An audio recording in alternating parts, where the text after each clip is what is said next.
In my past life, I married my first love, Zhang Xiaofeng. I didn't ask for a car, a house, or a bride price. I even gave him the entire 30,000 yuan dowry my parents gave me to fund his business venture. I bore him twin sons and cared for his mother until her final days. By the time I was just past 40, my hair had turned completely silver, and my hands were as worn and aged as an old man's. Even so, I never uttered a single word of complaint. I continued to serve the three of them, my husband and sons, 3 meals a day, keeping the house in perfect order. This went on until I was diagnosed with cervical cancer from sheer exhaustion. My husband and sons unanimously decided to forego treatment. You have to understand our position. This illness is a bottomless pit, and the doctors say there's no cure. It's so clear. When they first found it, all I needed was a hysterectomy. I could have lived, it's obvious. Our family's financial situation isn't even that bad. I am utterly tormented by this pain and suffering. It was at that very moment I discovered Zhang Xiaofeng had another family. My own 2 sons were calling the woman of that house little mother. How could they do this to me? When I died, I was emaciated, nothing but skin and bones, without a single patch of unblemished skin on my body. Thankfully, the heavens were just, granting me a second chance at life, in this new life.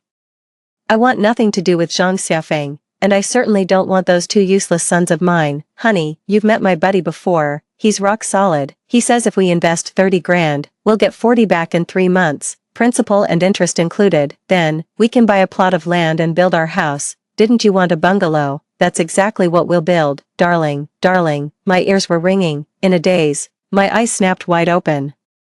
The pain deep in my gut was excruciatingly real. Darling, can you hear me? Honey. I snapped back to reality and abruptly stood up, the small half-basket of green beans on my lap scattered all over the floor, and I was still holding 2 long beans in my hand. Honey, what's wrong? I looked around. Is this that tiny little apartment we rented right after Zhang Xiaofeng and I got married? That's right. There's even the wedding portrait Zhang Xiaofeng drew for us, still hanging on the wall.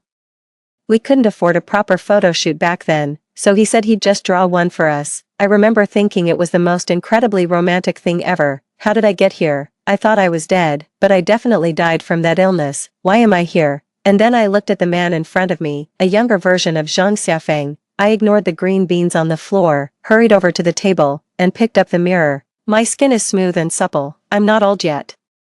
I looked at my hands again. They were delicate and fair. So, I've been reborn. I've been reborn in 1993. Honey, if it really comes to it, just think of it as a loan from you. I'll pay you back later. I looked at the man with the slicked back hair standing before me. How greasy and ridiculous. How did I never notice this before? Thankfully, I was reborn before Zhang Xiaofeng could borrow my 30,000 yuan dowry. If the heavens had been a little kinder, they would have sent me back before I married that scumbag. But this point in time isn't bad either. One shouldn't be too greedy. If I remember correctly, it's now the 3rd month of my marriage to Zhang Xiaofeng, and right now, I'm already carrying those 2 little rascals in my belly. Darling, darling, darling what? Stop calling my name like you're trying to summon a ghost, having lived a second life. I really have no patience left for Zhang Xiaofeng. I pushed Zhang Xiaofeng aside and threw the green beans in my hand onto the table. Honey, that project is really promising. Please lend me that 30,000. How about 20,000? Then, I shot him a glare. 10,000, just 10,000. I'll pay you back in 3 months. Humph, you still think you're getting 10,000, you're not getting a single cent out of me. It was the same in my past life.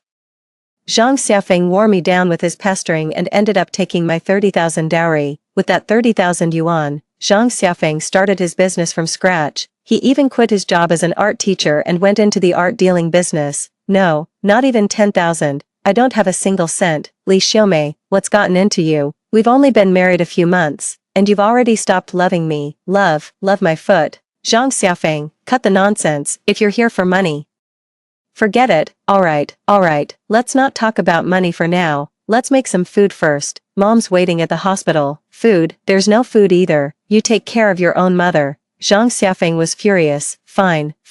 I guess this is just how it's going to be. With that, he stormed out, slamming the door behind him. Once the commotion outside had completely faded, I slumped to the floor, as if all the strength had been drained from my body. At this time in my past life, Zhang Xiaofeng had already taken that 30,000 yuan. After telling me, don't forget to take mom her meal, he walked out the door, and with that, he vanished for 2 whole months. He completely abandoned his own mother, who was still in the hospital and needed care. and left her to me. Well, in this life, I'm going to see about that. Without this 30 grand, he wouldn't dare just vanish on us. Without this 30 grand, how's he supposed to build anything from scratch? With that thought, I felt a surge of strength return to my body, steadying my nerves. I pushed myself up off the ground. Since we're here, we might as well make ourselves comfortable. Brushing the dirt from his clothes, he walked over to the kitchen stove. He reached inside, felt around, and pulled out a red brick. From behind it, he retrieved a red bank book wrapped in a black plastic bag. He opened it and took a look. Name, Lee Xiaomei. Balance, 30.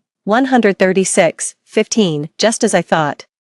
Tucking the passbook inside my inner clothing, I hurriedly grabbed my keys and headed out the door. I rushed all the way back to my parents' house. I miss my mom and dad so much. I'd give anything to see them again. My parents were among the first wave of educated youth sent to the countryside. Later, they worked in a textile mill and a machinery factory, respectively. Due to the toll on their health from their early years, they took early retirement. In my past life, when I suffered a major hemorrhage during childbirth, my parents rushed to the hospital after receiving the call. They were killed in a car accident on the way, whispering my name with their last breaths. Not long after my parents passed away, Zhang Xiaofeng's mother brazenly moved into my parents' house. At the time, I was too consumed by grief to care about the inheritance, thinking we were still family in a way. Later, Zhang Xiaofeng told me that this house was the only thing my parents had left for me. In this life, there will be no child, no hemorrhaging, no car accident. I will protect my parents, who love me most. Stepping into the house, I saw Mom cooking in the kitchen, with Dad standing beside her, handing her plates. Watching this scene, my eyes welled up with tears. Dad, Mom, hearing the noise, the old couple turned around at the same time. Oh, our little one is back. The little foodie came running at the smell. Perfect timing. Dinner's almost ready. With that, Dad walked out of the kitchen carrying a plate and set it on the table. I looked up. What's wrong? Why are you crying? Did Xiaofeng upset you? I'll go give him a piece of my mind right now. I quickly rushed over and wrapped my arms tightly around my dad, who was about to head out the door. Just then, my mom came over too, with an arm around each of them. I finally let it all out and sobbed uncontrollably. All the pain and grievances from my past life came pouring out the moment I saw my parents alive and well. After crying for what felt like an age, I finally felt purged. Looking up at my two dearest loved ones, who were at a complete loss, I finally pulled myself together. Dad, Mom, I want a divorce. Sweetheart, what's wrong? You've only been married for 3 months. Mom, Dad, please trust me. Don't ask. Okay, I don't know how to tell them about the reincarnation thing. It's just too unbelievable. Besides, I don't want them to know how much their little girl suffered in her past life. After they were gone, let the secret of my rebirth remain mine and mine alone. As for my parents, I just want them to enjoy their golden years in peace. Alright, we won't pry. I know it must be that Zhang Xiaofeng. He's no good. He's not worthy of our little girl. I told you so. That Zhang Xiaofeng never looked reliable from the start. We couldn't stop you when you insisted on marrying him. Now that you want a divorce, we're behind you. A good woman isn't afraid to marry again. Even if you never remarry, your parents can support you for life. Alright, sweetheart. Just tell me what you need your dad to do. Mom and Dad processed the news in a matter of moments. Back then, I was captivated by Zhang Xiaofeng's handsome looks. I was also utterly charmed by his artist's aura. I turned my back on all those promising, capable young men and chose that good-for-nothing instead. That's what led to my tragic fate in my past life. In this life, I am determined to break free from him. From Zhang Xiaofeng, I took out the bank book and handed it to Dad. Dad, you should hold on to this bank book for now. Zhang Xiaofeng wants this money. If he comes looking for you, whatever you do, don't give him a single cent. Dad took the bank book. Don't you worry, sweetheart. That son of a bitch dares to mess with my daughter. Over my dead body. I couldn't help but laugh at how fiercely Dad stood up for me. Looking into my parents' loving eyes, I was filled with emotion. It's truly wonderful to have a father's and mother's love. In my past life, my parents met a tragic end because of me. In this life, I'm determined to make sure my parents live to a ripe old age and live a good life. Therefore, I must nip that cause of my parents' demise in the bud. If I'm not mistaken, I'm already pregnant with those two good-for-nothing sons of mine. Zhang Jia and Zhang Kai. There's one more thing. Mom, could you come with me to the clinic this afternoon? Sweetheart, what's wrong? Are you feeling unwell? No, I think I might be pregnant. Pregnant? Well then, let's not worry about it just yet. We'll talk after the checkup this afternoon. What if I still haven't gotten pregnant by this point in my life? In my past life, Zhang Xiaofeng vanished for 2 months right after he got the money.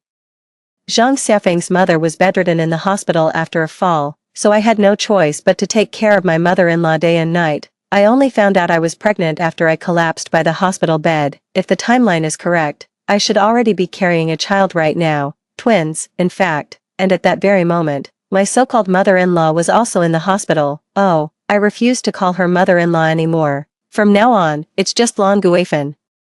Lan Guifan was no easy person to deal with either. In her eyes, her son could do no wrong, even his crap smelled like roses. In my past life, even after bearing 2 sons, I never earned a single kind word from Lan Guifan. From the very first day I married Zhang Xiaofeng, I was the one cooking all the meals and washing all the clothes, and my accounting job at the garment factory was ruined by Lan Guifan's meddling. Lan Guifan believes a woman's place is in the home, tending to her husband and raising children. Once you marry into the Zhang family, your duty is to serve me and my 3 menfolk properly. Don't think giving birth to 2 sons makes you some kind of hero for the Zhang family. Even without you, plenty of women would be lining up to have Xiaofeng's children. Still thinking about work. It's not proper for a woman to be out and about every day. I live under Lan Guifan's emotional manipulation every single day. On the other hand, there was the cozy world Zhang Xiaofeng was weaving for me. Darling, I can't bear to see you work so hard out there. You should just stay home and enjoy a life of ease. Honey,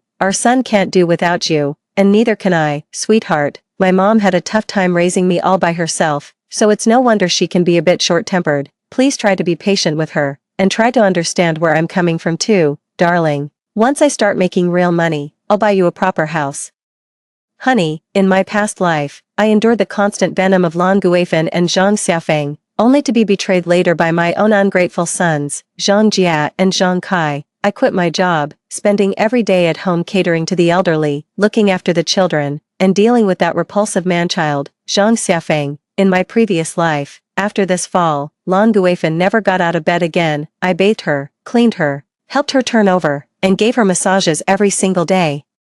It actually kept her alive for 10 more years. She didn't have a single bedsore on her when she passed, yet, I've aged more than 10 years beyond my peers. Even so, Lan Guifan gave me a hard look every single day. I was like a puppet on a string, manipulated at will, with no thought of resistance. In the end, I met such a wretched fate. It makes my blood boil with hatred. In this life, I'm going to see for myself. Without me, how long do you think Lan Guifan has left to live? After lunch, I went with my mom to the clinic for a checkup. Li Xiaomei, you're next. Doctor, how is she? Is my daughter alright? My mother spoke before I could. It's alright, ma'am. Don't worry, your daughter is pregnant. Oh, and it's twins. Congratulations. Doctor, I don't want to keep this pregnancy. Please schedule the procedure for me. On the way back from the hospital to my parents' house, Mom kept sighing the entire time. A sudden wave of guilt washed over me. I shouldn't have made Mom and Dad worry about me like this. I had barely stepped through the door when Zhang Xiaofeng showed up. Honey,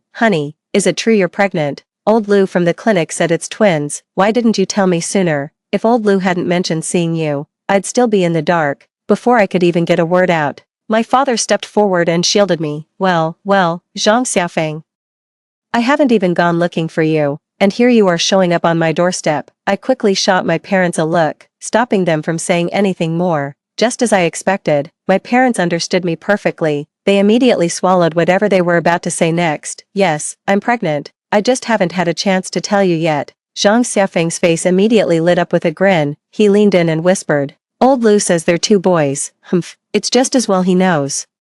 He thought about the plan that lay ahead. A cold sneer formed in my heart. Darling, now that I'm expecting, I really need to focus on nourishing my body. I'll be staying at my parents' place for a while so they can take good care of me. But as a married daughter, I can't just live at home without contributing. Alright then, let's start with you giving me 500 for living expenses. We've been married for 3 months, and his family, the Zhangs, haven't paid a single cent in bride price.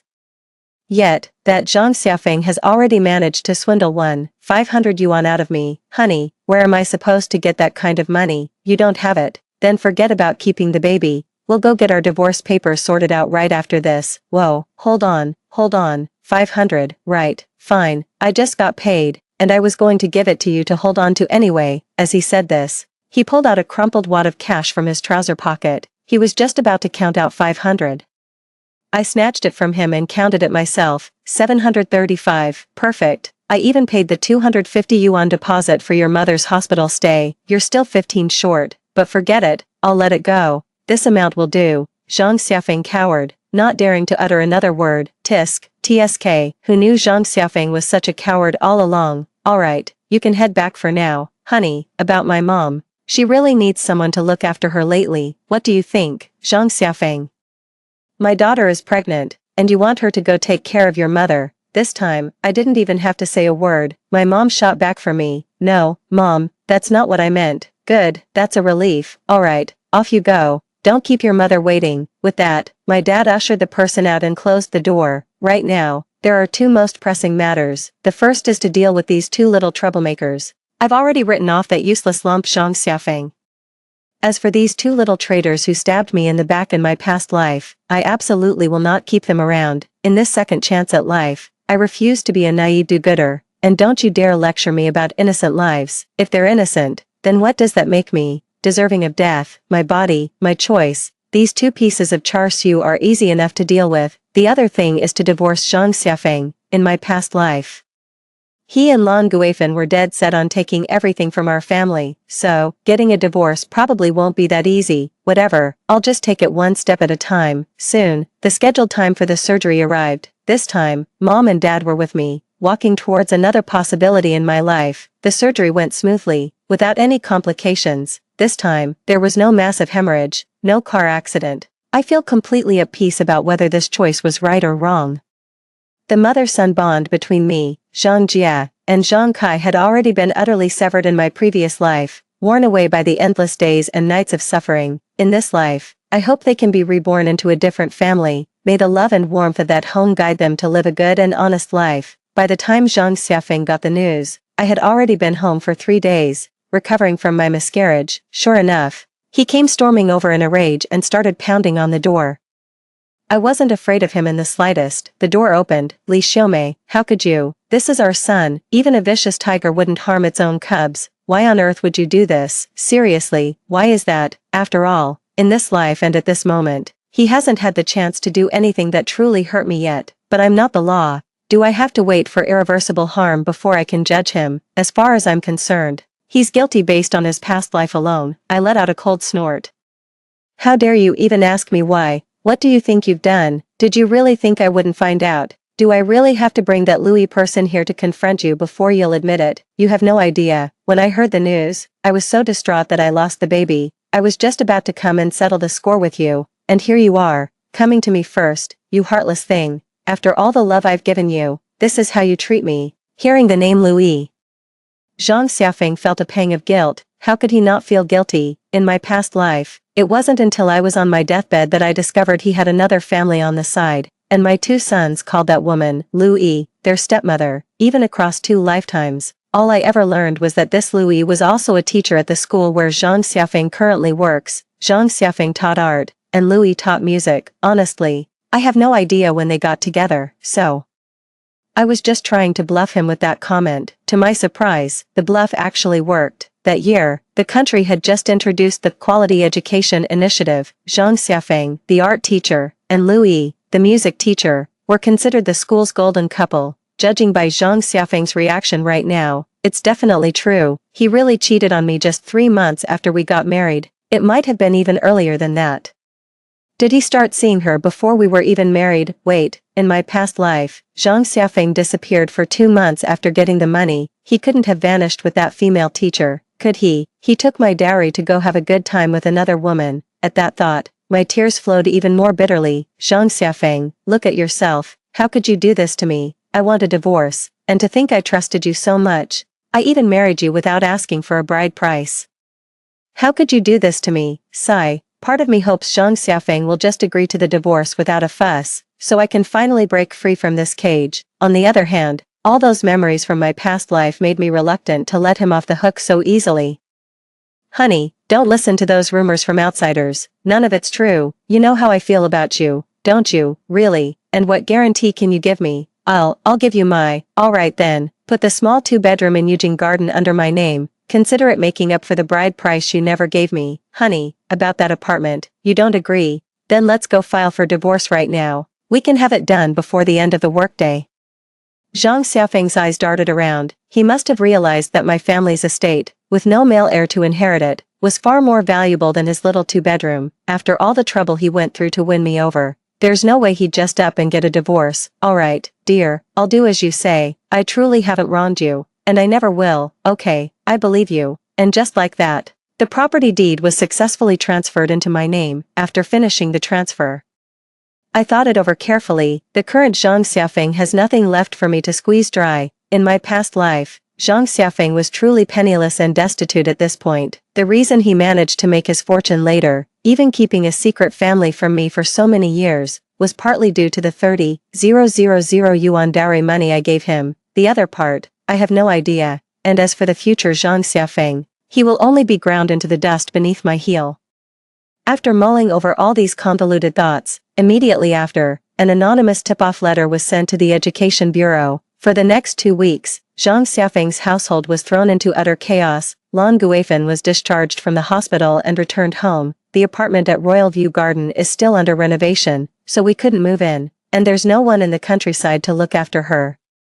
The only option was to go back to that so-called marital home Zhang Xiaofeng and I had rented. Ever since I woke up from my rebirth and took the bank book from that place, I haven't set foot in that house again. There's nothing left in there that I want anymore. We hadn't been married long, so I didn't have many things of my own, and I didn't want them anyway. After Lan Guifan was discharged from the hospital and returned home, Zhang Xiaofeng came to my door several times, begging me to go back and take care of his elderly mother. I turned him away each time with one excuse or another. I haven't even finished my postpartum confinement yet. If I go back, who's going to take care of whom? Am I supposed to look after her? Or are you going to look after both me and your mother? Your mother has never liked me. What if I end up making her so upset she gets sick? My mother's back trouble has flared up again recently. I really need to look after her. After that, Zhang Xiaofeng stopped coming around, because someone had moved into that shabby little rental. Louis, that anonymous letter did the trick. Gossip about the two of them suddenly started swirling around the school. The school, under pressure from higher-ups, expelled Louis. Of course, it's always the woman who gets hurt.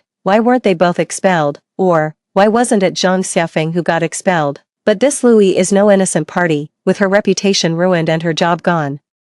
She wasn't about to let Zhang Xiaofeng off the hook, so she just moved right into Zhang Xiaofeng's place. A classic case of throwing caution to the wind. I heard the news, and it was like a bolt from the blue. What a wonderful turn of events. It's like being handed a pillow when you're sleepy, or Louis handing you a ladder when you want a divorce. Just what I needed, right then and there. I called all my cousins from back home. Every single one of them. A whole crowd of people had gathered, blocking the entrance to the tiny rented apartment. Zhang Xiaofeng, I want a divorce. That little homewrecker is living in our house now. Today, we're getting a divorce, no matter what. Honey, please, just let me explain. Alright then, go on, tell me. I'm all ears. Come on, everyone, neighbors, gather round and hear what this scumbag has to say for himself to my sister. No, brother, all of you, I'll leave. I'm out of here. Ugh.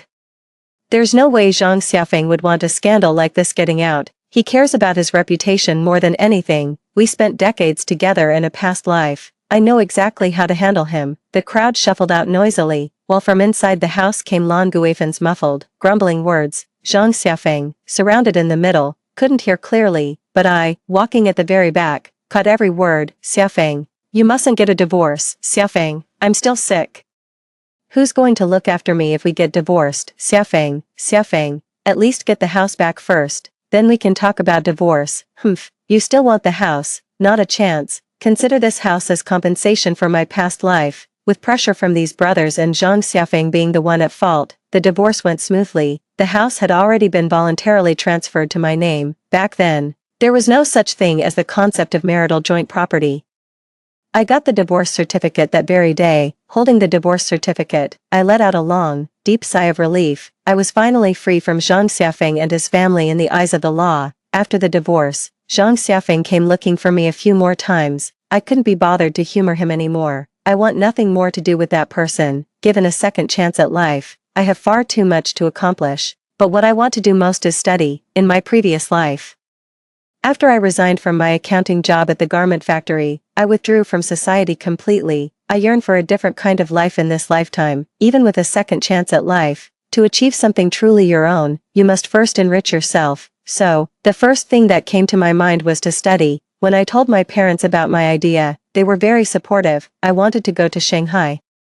And my parents resolutely sold off their fixed assets to move there and accompany me while I studied. That single act of selling redefined my understanding of just how shameless Zhang Xiaofeng could be. In my previous life, consumed by the grief of my parents' death in a car accident, I didn't pay much attention to the inheritance they left me. Afterwards, Zhang Xiaofeng only told me that the house we were currently living in was all that remained. That's why I never doubted it. But now, when my parents produced the deeds for 6 apartments and 5 shops, I was completely stunned. No wonder Zhang Xiaofeng was able to get his art business off the ground so quickly in my past life. So that's it, he swallowed up such a huge sum of my family's money. So they really were after the family fortune all along. Thankfully, in this life, my parents are safe and sound. That Zhang Xiaofeng has nothing to do with my family anymore. In my previous life, this little city I'm in now hadn't developed much even by the time I died.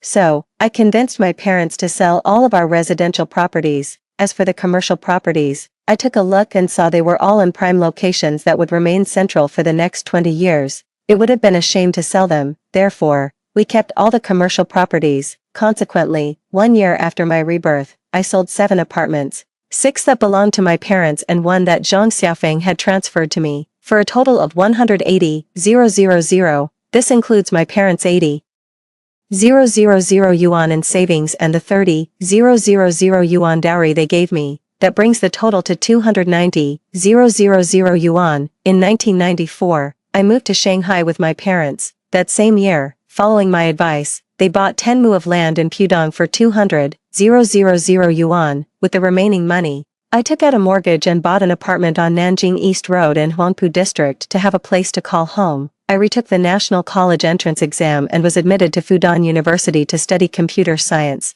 In 1999, I graduated with my bachelor's degree and continued on to a combined master's and doctoral program in computer science and economics. I sold the plot of land in Pudong for 2 million yuan. That same year, I made a special trip to Hangzhou, tracked down that young fellow named Jack Ma, and invested 500,000 yuan in him. With the remaining money, I told my dad to take some trips to Beijing and Shenzhen whenever he had time, do nothing else, just buy property. I next heard news about Zhang Xiaofeng when I asked my cousin to handle the family shop back in my hometown. I heard that Lan Guifan passed away the year after we left our hometown. Word is, Zhang Xiaofeng ended up quitting his job too, and went into the art business. But this time, without substantial capital to back him up, he got stuck with the inventory and couldn't secure any more operating funds. I heard that his mistress, the one named Lu Yi, couldn't handle the long-term care of the bedridden Lan Guifan. She ran off with an out-of-town contractor even before Lan Guifan died. Hearing the name Zhang Xiaofeng again felt like recalling a lifetime ago. My heart remained utterly still. Now, I am married with children. My husband is a university professor, and we have a daughter who is sweet and well-behaved. I quietly pursue my research at the Economics Institute. In my free time, I spend time with my parents. Get regular health checkups to avoid suffering from the same illnesses that plagued my past life. Having been given a second chance at life, I am no longer afraid of marriage, even though all the pain in my previous life was brought on by marriage, because in this life, I am the master of my own fate. I just never expected, after 20 years, I would see Zhang Xiaofeng again. My subordinate, Xiao Chen, knocked on the door to tell me someone was waiting for me downstairs.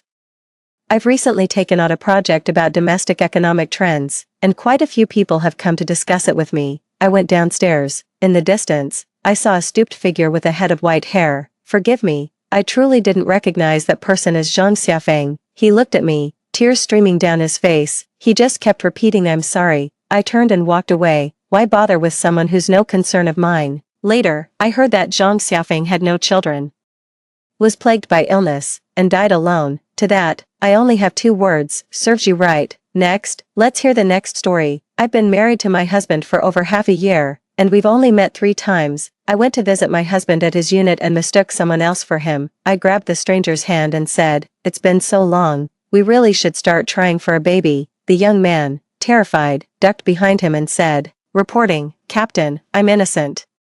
It was your wife who made the first move. He frowned, his expression stern. I promised you freedom, but going to someone else for a child, isn't that taking it a bit too far? From the time Gu Qing and I met until we got married 6 months later, We only saw each other 3 times. The first time was a dinner with both our families. I found him quite handsome and well put together, so I took the initiative to strike up a conversation. From start to finish, he only spoke 3 sentences, each carrying a faint air of seriousness and detachment. 1. My name is Guqing. I'm stationed in the eastern region. 2. I'm not much of a conversationalist. 3. Comrade Lin Xian, be careful on your way home, comrade. That day, I ran off without even adding him on WeChat. The second time we met was to get our marriage license. His parents said he really liked me and kept talking about me at home. When it was time for photos, his back was ramrod straight, as serious as a soldier on parade.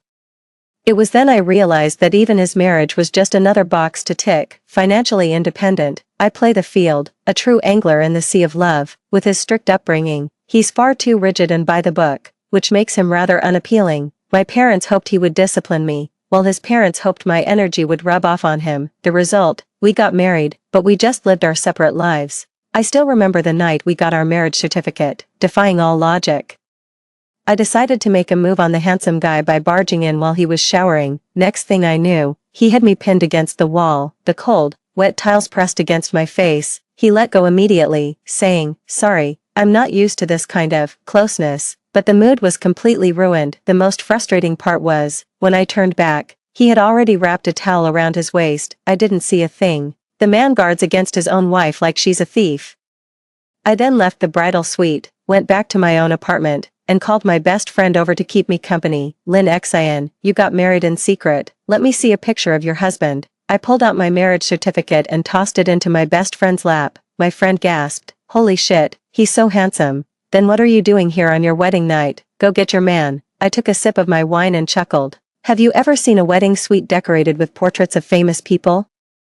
I don't feel like I'm getting married, I feel like I'm going to class. The third time we met was to see him off. He was boarding a plane, under the watchful eyes of both sets of parents, with his ears turning red. He stammered out 5 words, "I'll miss you." The way he tried to flirt was awkwardly endearing, but I doubt he meant it. He was likely just putting on a show for his parents. For the next 6 months, we didn't see each other. He would send me a message every night and call once a week. But his tone was as dry as a work report. He transfers his salary to me every month. However, the transfer message read as follows: Report, this month's net salary is, amount, yuan, including subsidies, amount, yuan has been transferred to you. Guqing is requesting 200 yuan for a team dinner.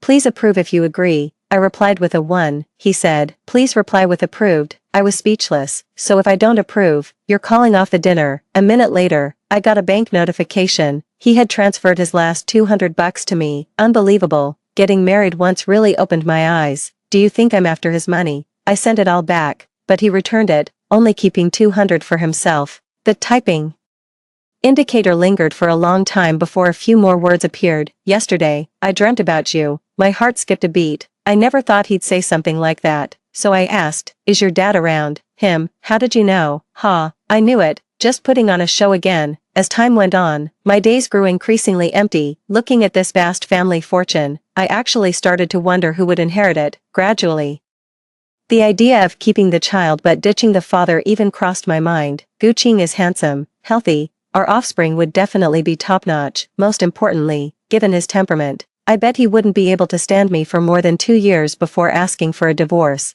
Then I'll have a successor and my freedom. How awesome would that be? I applied to visit family over there, but their armed police unit only approved me for 5 days. Time is incredibly tight. I need to hurry. I sent a message to Guqing, telling him to wait for me downstairs by the family dormitory. It was at that moment I realized something very important. I actually couldn't remember what he looked like. There were quite a few people in police uniforms standing downstairs, all standing ramrod straight, with their hats on. I couldn't tell who was who. I took out our marriage certificate, squinting as I scanned the crowd, comparing each face one by one. Finally, under a tree, I spotted a man who looked just like him. I started running towards Guqing, waving my hand as I ran. The moment our eyes met, his brow furrowed. Now he looked about 80% like the person in the photo. I pulled him into a tight hug. Startled, he immediately pushed me away. What are you doing? I was a little annoyed. If he wouldn't even agree to a hug, how were we supposed to have a baby? Looks like I'll have to straighten him out during this time. He seems to have gotten a bit tanner. Not as handsome as before, and his voice is a little hoarse. I can't be bothered with beating around the bush, so I'll just come right out and say it. I know you're busy too, so let's make the most of our time and try for a baby. Let's aim to get it right on the first try. Guqing looked as if he'd seen a ghost, his face a picture of sheer terror. Just then, a familiar, stern voice called out from behind me, Lin Xian. I froze. A sense of foreboding shooting from the soles of my feet to the crown of my head. I tensed up and slowly turned around. I saw another, even more handsome version of Guqing standing behind me. He was wearing a police uniform, with broad shoulders and a narrow waist, his figure tall and slender. A faint flush colored his cheeks and the corners of his eyes. To those who knew, he was clearly angry. To those who didn't, he might have seemed on the verge of tears when we married. I promised you plenty of freedom, but going so far as to ask someone else for a child, isn't that taking it a bit too far? Help, I got the wrong person. The guy I'd mistaken took off like a rabbit, darting over to Guqing, reporting, Captain, I'm innocent. Your wife made the first move. This is so embarrassing. I'm completely on edge. Guqing nodded. I know. Your father is over by the flower bed. Go and meet him. Longlegs strode toward me, step by step, under my watchful gaze.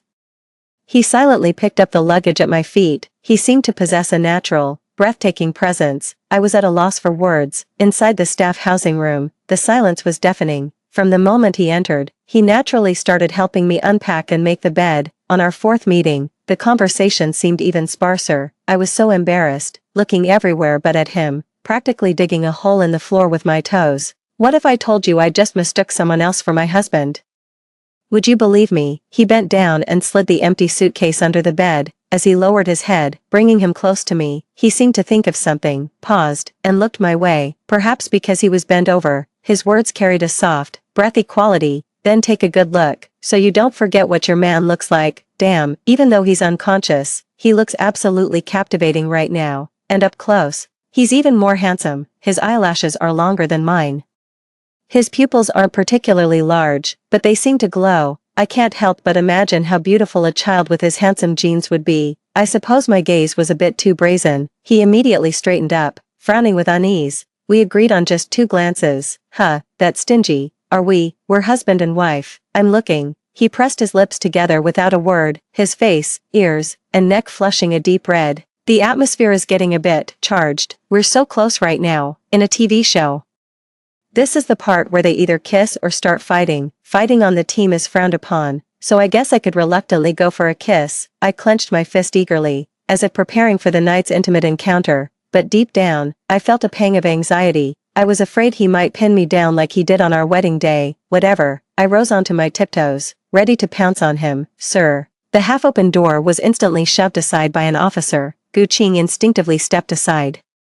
With my support gone, I slammed into the bed frame with a thud. Damn it. Guqing turned back, concerned. Where did you get hit? Does it hurt? I gritted my teeth, forced a smile, and waved my hand in awkward embarrassment. I've only been humiliated twice doing this sort of thing, and both times it was because of him. He's got something going on, I'll give him that. 5 minutes later, Guqing returned from his conversation. Something came up with the team. I can't have lunch with you. I was afraid he wouldn't show up tonight, which would ruin my grand plan to get the baby but ditch the dad. I reminded him in a sweet, coquettish voice. I'll be waiting for you. I'm going to have him for dinner tonight. Guqing came back at 5, still carrying his bag and dressed in casual clothes. He said he hadn't taken a vacation in years. This time, he took 5 days off to accompany me sightseeing and booked a homestay for us to stay in. I was just about to think this guy finally had some sense. That was until I pushed open the door to the homestay he booked. What kind of married couple books a twin room? What are you implying? Why don't you just book 2 separate rooms? Guqing was taken aback, his brow furrowed for a long moment before he finally conceded with a nod. My apologies, I was being too hasty. I'll go change it to 2 rooms. For crying out loud, and he has the nerve to say in a hurry to get me so angry I drop dead. Is that it? Skip the divorce, go straight to widowhood. I grabbed a pillow and hurled it at him, furious at how utterly clueless he was, and he didn't even try to dodge it. He just stood there stiffly and let the pillow hit him square in the face. He lowered his gaze slightly, a faint trace of grievance glimmering in his eyes. Could anyone be more wrong than me, in the end? It was me who booked a couple's king room online. I pulled him along with me. The moment we stepped inside, I was overcome with a wave of triumphant glee. This grown man actually looked flustered for a moment, though he quickly regained his composure. A faint trace of embarrassment flickered in his eyes. This room is no good, it's all flashy and tacky, with no sense of proper decorum at all. What the hell, I'm talking about ambience. And he's lecturing me on propriety, furious. I grabbed a prop from the wall and threw it at the mattress. We're a married couple on a trip, not monks on a spiritual retreat. I pointed at those amusing decorations again. Are you really that clueless? Or, his eyes followed my finger, then darted away as if they'd been burned. He didn't answer again, keeping his head down the whole time, his cheeks and ears flushed crimson. Now I understood, he gets it. His upbringing probably forbids him from being so brazen. So he's just putting on an act in front of me. As long as he understands, that's better than dealing with a complete blockhead. I had the front desk send up a bottle of wine. Once I get him good and tipsy, his true colors will come out. Even if he's a celibate saint, I'm determined to bring him down from his pedestal tonight. While Gu Qing was in the shower, I arranged some flowers and lit a few red candles. As he emerged, droplets traced the firm contours of his muscles. My eyes helplessly followed the path of each droplet, that is, until a t-shirt blocked the perfect view. I shot him a look of pure disappointment. He paused noticeably, then tiptoed past me in silence. I was so exasperated I almost laughed. Blinking, I simply raised my wine glass, wrapped my arms around his waist from behind, and cooed in a sickly sweet tone, "Hey there, handsome, care for a drink?" His solid, muscular body went rigid for an instant, making the red wine in his glass slosh. "What? Did you just call me?" Fresh from the shower, his voice carried a slight, pleasant huskiness. Oh, a voice connoisseur's dream come true. I stood on my tiptoes and deliberately leaned close to his ear. "Gidge, I've only ever called you that, you know. Don't you like it?" When I called him Gidge again, his whole body trembled. I saw his ear twitch slightly and instantly flush red. So adorable. Ha, men, he obviously liked it a lot. "Sorry, I can't drink. Department regulations forbid alcohol." Yet his voice, though slightly trembling, maintained an overall steadiness. Is that a non-answer? I narrowed my eyes slightly. "Oh, you think you're clever. How am I supposed to dodge the topic? How could I let him have his way?" With a soft "oh," I pretended to slip and stumbled right into his arms. Seizing the moment, I pressed the wine glass to his lips. "Come on, lighten up. We're off duty now, big brother." This is my best friend's signature flirting move. I thought I had mastered it to perfection, but to my surprise, Gu Qing kept his eyes forward, lifted me, dazed and bleary-eyed, aside with one hand, and deftly caught the wine glass with the other. He then smoothly set it down on the table, smiling without a word. Ugh, I'm about to lose it. He's so stubborn and impossible to get through to. How are we ever supposed to have a baby like this? Just as I was stewing over it, my best friend texted me. Turns out she was coming out to the East Coast on a business trip right after me. He hasn't met Gu Qing yet, and he's been pestering me to bring him along to the bar tonight to have some fun. Just seeing the word alcohol gets me all worked up. He's the ultimate, stubborn straight guy, won't even touch a drop of red wine. How's he supposed to go to a bar? I vented all my frustrations to my best friend. She sent back a smug okay emoji. That's easy.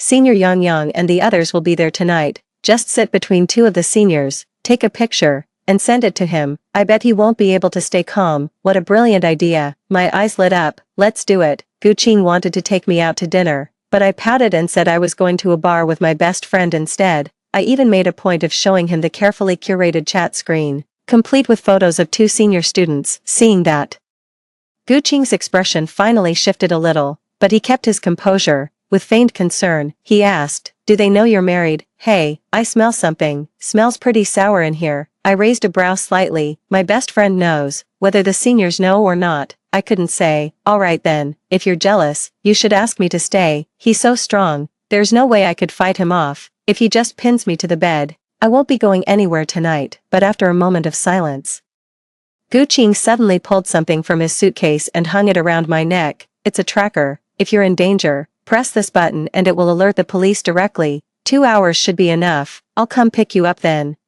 I glanced down at the hideous-looking tracker, my eye twitching. He, however, casually picked out a dress for me that wasn't revealing in the slightest. "This one looks better than what you're wearing. Go change. And then head out. Have fun." "No way, bro. Are you seriously not in a hurry?" Gu Qing's voice was low and heavy. "I promised you I wouldn't restrict your freedom. Damn it, how magnanimous of you. How noble. You are utterly inhuman." I glared at him, fuming. Fine, I hope he's just as quick to let go when I'm the one who wants a divorce. Inside the kaleidoscopic bar, there were plenty of handsome men and beautiful women, but I had no heart to look. My mind was completely filled with Gu Qing's words, have fun. Gu Qing's eyes were downcast as he said this. He didn't look at me directly when I left. He seemed unhappy. That's messed up. Why on earth do I care about his feelings now? My best friend sat down next to me. Did you post the photos on your socials? I nodded my slightly dizzy head. Just did. I even captioned it with might not make it back tonight. What if he doesn't show up? My best friend shot me a teasing look and said, oh, look at our little Xiner. I think she's fallen hard. Getting all anxious and insecure over a scene like this, I took a swig of my drink, scoffed, and told her she was talking nonsense. My best friend laughed. Don't worry, most soldiers are tough guys, and tough guys have a really strong possessive streak when it comes to their wives. Oh really? But he didn't even try to stop me when I left. This man has completely shattered my confidence. Just as my best friend predicted, Gu Qing arrived 10 minutes later. His usually calm and composed face now showed a hint of agitation, and he even seemed slightly out of breath. Lin Xian, his anxious, worried eyes were fixed on me, shimmering with light, and filled with nothing but my reflection. My best friend was completely starstruck. Oh my god, he's even hotter in person. I need to date someone like that before I die. The two seniors who had been chatting and laughing beside me suddenly fell silent. They showed no intention of moving, and instead teased with a hint of hostility. Lin Xian, who's this boyfriend of yours? Aren't you going to introduce us? Then, looking at Gu Qing, they added, she has a lot of admirers. You'll have to get in line if you want to pursue her. At that moment, Gu Qing's gaze swept over the two of them, his entire being radiating an intimidating pressure I had never seen before. Then, out of the blue, she remembered the times she'd been bested by him and felt a sudden urge to get under his skin. She introduced him on purpose. This is my friend, Gu Qing. Gu Qing, these are our seniors. The two seniors raised their eyebrows, teasing. Now that your sweetheart is here, you won't call us brother anymore. Damn, I never even call them brother normally. Okay, the script my bestie gave me is a bit too much. I've never seen Gu Qing lose his temper.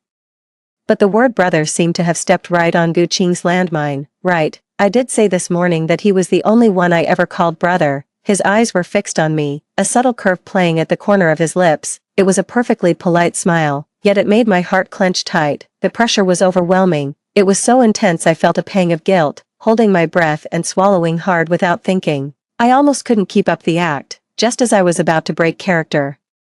Gu Qing, however, suddenly shifted his gaze away, looking toward the two seniors. He pulled a red booklet from his breast pocket and slapped it down on the bar table. He let out a chilling, mirthless laugh. Friends, sure, we're friends, but friends with this kind of connection shouldn't have to wait in line, right? We were all completely stunned. Seriously, who on earth carries their marriage certificate around with them? The two seniors stood up stiffly and silently. Even I was so overwhelmed by the tension that I almost got up to leave on instinct. It was Gu Qing who stood by my side, holding my hand tightly as we sat back down together. The sofa is so spacious, yet he's pressed right up against my arm. He's so warm, his arm is warm, and his palm is too. It felt like a lion asserting its dominance. My heartbeat gradually quickened. Gu Qing offered a polite, perfunctory smile to her best friend and the senior student, her expression utterly devoid of warmth. The boisterous surroundings stood in stark contrast to the heavy silence between us. To break the tense atmosphere, my best friend suggested we play a dice game. As the mood began to thaw, I leaned in and whispered, "Why do you have your marriage certificate with you?" Gu Qing's distant gaze suddenly snapped into focus. His voice, usually reserved, now carried an unusual weight of sincerity. Because it has your picture on it. The one and only picture of you I have. My mouth fell open in silent astonishment. After all this time being married, I realized I had never actually sent him a single selfie. It felt like a sudden, heavy blow to the chest. I looked at him, unable to tear my eyes away. My head rang with a violent, dizzying hum. Perhaps I had drunk too much. My cheeks were burning, and my vision was starting to blur. Right on schedule. My best friend pointed loudly at the dozen bottles on the table and exclaimed, "Xiao Xian, you lost so many rounds just now.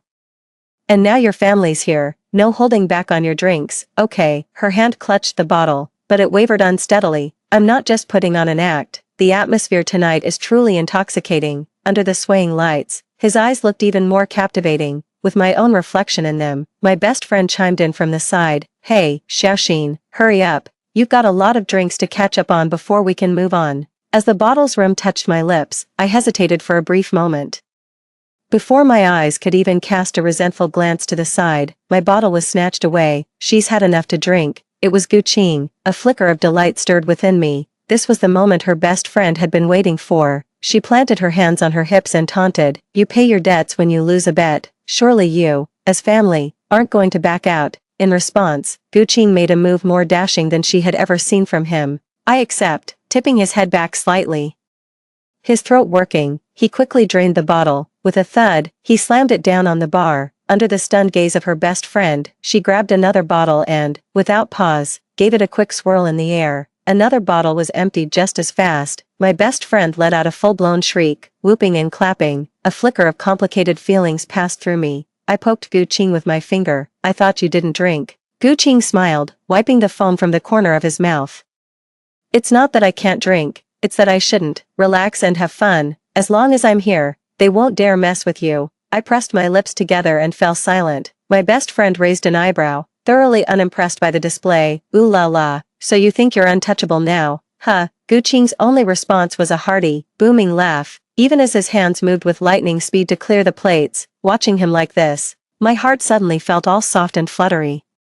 Like I was stepping on a cloud. My best friend clicked her tongue in mock disgust. "Ugh, I can smell the lovey-dovey stench from here. 1 bottle, 2 bottles, all the way up to 10. But can someone please tell me, how is Guqing still not drunk?" After finishing all the penalty drinks, Guqing remained as bright-eyed and bushy-tailed as ever. If it weren't for the fact that several people were completely wasted during the next game, I would have sworn we were drinking fake booze. But the sight of Guqing merely being tipsy filled me with a profound sense of sorrow. Arg, this is nothing like what I had in mind. Well, it looks like I have no choice but to grin and bear it tonight. After the party, even my best friend was completely out drunk. I almost spilled the beans about my whole master plan. I was so startled that I quickly hailed a cab to send her home. Back at the hotel, my head was spinning. So I just went with the buzz, pulled him close, and tumbled onto the bed with him. He was about to get up and turn on the light, but I clung to him desperately, like an octopus. "No, don't turn on the light." For once, the man listened. I was secretly delighted and, of course, seized the opportunity to press my advantage. I rolled over on top of him. His abs were so hard, so hot. I loved it. My hand was suddenly caught. The man beneath me was breathing heavily. "You haven't showered." "Just a moment. Don't spoil my mood." But my hand was restrained once more. In the darkness, Guqing's eyes gleamed like tempered steel, gazing at me with a blend of longing and intensity. "Lin Xian, I want to ask you a question." "Huh, go ahead, ask," I said, my mouth slightly agape. "Do you like me?" "I do."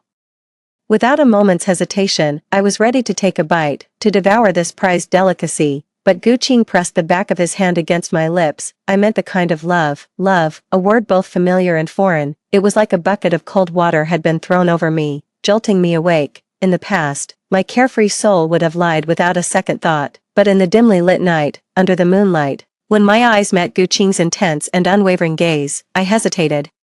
Guqing is such a blockhead, nothing like other men. In that moment of hesitation, he gave me no chance to answer. He spun me around in his arms and effortlessly laid me down. My hair cascaded around me as I could only watch him walk into the bathroom. "I'm all sweaty. I'm going to take a shower first. You go ahead and sleep." He moved quickly. The moment I watched the hem of his shirt slip through my fingers, my nose stung and I buried myself under the covers. Damn it, he's just a lousy man.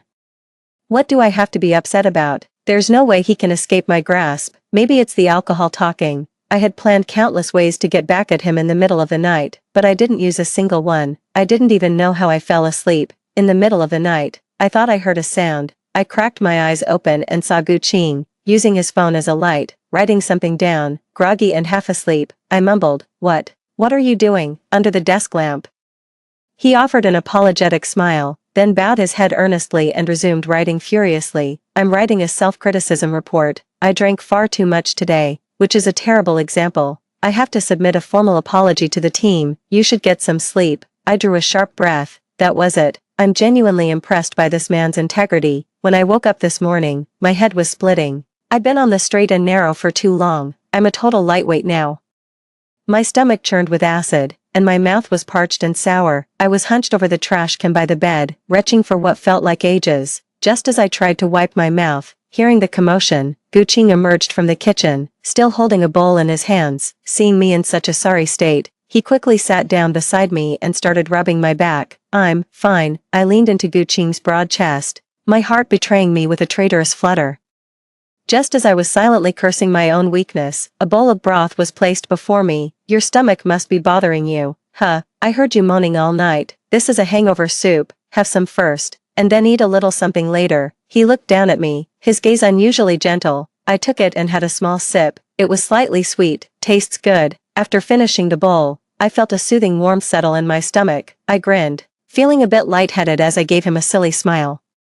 Where'd you buy this? You can't buy this. I got the recipe from someone and brewed it fresh. He took my bowl and set it aside, then gently pressed the back of his hand against my forehead to check my temperature. His brow was slightly furrowed, his lashes thick as a palm leaf fan, giving him a deep, captivating look when focused. Not sick. He uttered the words softly, the tension in his brow melting away as a faint smile touched his lips, revealing a hint of a dimple and making his already handsome, sun-kissed face utterly mesmerizing. Oh my god, I tilted my head, watching him until I was practically drooling. Unfortunately, it dripped right onto the back of his hand. Guqing looked down at the drool, then at me frozen in place, utterly bewildered. Are you hungry? If my stomach hadn't chimed in just in time with a saving rumble, my burning red cheeks would have given away my complete embarrassment. I tore into the soup dumpling, baring my teeth at Guqing all the while. Just you wait. Once I've got my strength back, big sister here is going to figure out a way to devour you. Sober and clear-headed again, I had indeed made up my mind. If Guqing dares to ask that ridiculous question from last night again, I'll make mincemeat out of him without a second thought. Then, I'd lean back against the headboard, coolly light a cigarette, hook a finger under his handsome, dejected face, and tell him without a care, honey, I love you. Lost in my vivid daydream, I polished off the last soup dumpling. Maybe I ate too fast or too much, because I suddenly retched and threw up a whole bin's worth. Guqing was terrified and rushed over to my side in a flash, anxiously wiping my mouth and asking questions. I'm really fine. But Guqing clearly didn't believe me. He was incredibly worried. In the end, he drew the curtains, adjusted my pillow, and told me to get some more rest, but he just turned and walked out. You rest up. I'm just popping down to the clinic. I was on the verge of tears, waving my arms in a futile gesture. All I wanted to say was that I probably just ate too fast, and that I'd be fine if you just held me for a bit. But officer was in too much of a hurry, and in the blink of an eye, he was gone. When I opened my eyes again, I was woken by a delicious aroma. Just as I was thinking about keeping lunch light, the tantalizing smell of a meal wafted over, lifting my spirits. I propped myself up and stared at the lavish spread on the table, my jaw nearly hitting the floor. Guqing, the food at this homestay is this good. Guqing finished setting the table. Hearing my voice, he wiped the sweat from his brow and turned around. I borrowed their kitchen to make it. I thought, since you're not feeling well, you might not be used to the local flavors, so I cooked some dishes from back home. How are you feeling now? Still unwell? I got you some medicine. When I came back, you were sleeping so soundly I didn't want to wake you. I smacked my lips, utterly dumbfounded. He can actually cook. What a perfect husband. I didn't even bother to brush my teeth, hopping out of bed and rushing to the table, where I scooped up a piece of stir-fried meat with my chopsticks and stuffed it into my mouth. It's so tender and flavorful, with a rich, savory taste of meat that fills your mouth. So good. Guqing, how do you make food this delicious? I was poking my chopsticks everywhere like a greedy little cat. Guqing replied to me with utmost seriousness from the side. My mom made me learn it when I was a kid. She told me that if a guy cooks really well, the government will prioritize finding him a girlfriend. I almost snorted with laughter. After swallowing my food, I asked him, and you actually believe that? Yet, he gave me a solemn, earnest nod. A letter. It's all Guqing's fault for being such a good cook. I ate so much that I actually started hiccuping, and I just couldn't stop. Guqing was trying hard to stifle his laughter. A wave of despair washed over me. Oh no, what am I going to do? How is this devouring plan supposed to proceed now? Just imagining the scene, after I pounce on Guqing, I grin, only for a massive skyward burp to erupt, hitting him right in the face. I'm feeling so down right now. I guess I'm totally done for in the entire socialite scene. Are we just supposed to sit here and do nothing? Just seeing Guqing trying to hold back his laugh makes me so furious. Arg, after a lifetime of glory, how do I keep getting humiliated by you? Pouting with anger, I leaned against the window and looked out. I saw that the Wanda Plaza not far from the homestay was packed with people. Apparently for some kind of music event. My eyes lit up instantly as an idea struck me. He's got a high tolerance for alcohol and is very guarded. A direct approach definitely won't work on him. If I were gooching out completely today, then force myself on him while he's asleep tonight, wouldn't that be the perfect, natural outcome? Goo, hick, ching hick, let's go play over there, hick, still hiccuping. I grabbed a bewildered Gu Ching and dragged him away. He clearly didn't read my mind correctly. I deliberately made my way into the thick of the crowd. To shield me, Gu Ching had no choice but to keep pushing people aside while constantly apologizing. After the considerable effort of squeezing through several waves of people, I finally realized the mall was hosting an event, and they'd even invited my favorite idol to make an appearance. The entrance was packed with fans cheering and showing their support. I got here too late and was stuck at the back, so I couldn't see a thing. I jumped for all I was worth, catching fleeting glimpses of my idol's head bobbing in and out of view. Hick, I can't see, hick. Just as I stamped my foot, a pair of hands suddenly caught me by the waist. The next moment, I was lifted into the air. I was about to let out a cry of surprise. Gu Qing's steady voice sounded by my ear. I've got you. If you want to see, you can sit on my shoulders. Ugh, I'm gonna die. My cheeks were burning, and I could feel everyone's eyes on me. The last time I sat on someone's shoulders was probably in kindergarten, feeling a bit shy. I was so shy, I couldn't stop the corners of my mouth from curling up into a smile no matter how hard I tried. The view from up here is great. Maybe the scare earlier did the trick. I've even stopped hiccuping. Right next to me, a child of about 5 or 6 was also being lifted up by her father. The child's voice was young and clear. Thank you, Daddy, you're the best, I smiled. Gently ruffling Gu Qing's soft hair. You're the best too, I praised, perhaps because I was so close. The little one heard me and chimed in to correct me. Miss, you should say, thank you, Daddy, and Daddy is the best. That's the polite way. I was slightly embarrassed. Gu Qing let out a soft pit of laughter from below, still chuckling. He added, sorry about that. By the time I finished listening to the song, 20 minutes had passed. When Gu Qing set me down, he wasn't even out of breath. I gave his arm a pat, feeling both satisfied and envious. He's just so damn strong. With genes this good, it'd be a shame not to have a kid. Clearly, this level of exercise was no challenge at all for Gu Qing. I glanced at the Wanda Plaza next to me, my eyes narrowing. They say men hate shopping, but today he's my personal pack mule. I'm going to run him ragged. With that devious thought in mind, I dragged Gu Qing along, floor by floor, from accessory shops and snack stalls, all the way to handbag stores, and then on to clothing boutiques. If I see something I like, I'm buying it, and I made Gu Qing carry all the shopping bags. Gu Qing walked tall and straight, but looked a bit comical with 4 bags dangling from one hand. Yet, when I looked at his face, there wasn't a trace of tiredness. I gritted my teeth and thought, let's go shopping. We'll shop until we drop. We walked for another hour or so. I thought Gu Qing would be annoyed, but he just said calmly, maybe we should buy you a new pair of shoes later. The heels you're wearing are a bit high, and your feet might start to hurt if we keep walking. That one sentence almost melted my heart. Who would have thought someone so wooden could be so thoughtful? But, doesn't he ever get tired? Inside the fitting room, I deliberately pulled back a corner of the curtain to see what he was doing. I didn't expect him to just sit there on the sofa, doing nothing but staring intently in my direction. He was more focused than a bodyguard. Even when the shop assistant offered him water, he just gave a polite nod before shifting his gaze back to me. He saw me the moment I pulled back the curtain. He gave a slightly bashful smile, his gaze a little evasive. I looked down. Oops, forgot I was trying on a super daring dress. What Gu Qing didn't know was that his slightly shy, lowered gaze, paired with the form-fitting black shirt that showed off his figure, created an aura of restrained desire mixed with a wild sort of shyness. It was utterly captivating. Yet, when I looked up, that face of righteous integrity was also glowing with vibrant energy. I watched from afar, utterly transfixed, but suddenly, a girl in a little black dress darted up beside Gu Qing. She eagerly pulled out her phone. Hey handsome, can I get your WeChat? My lovesick aura vanished instantly. How am I still attracting attention? Gu Qing waved his hand and pointed in my direction.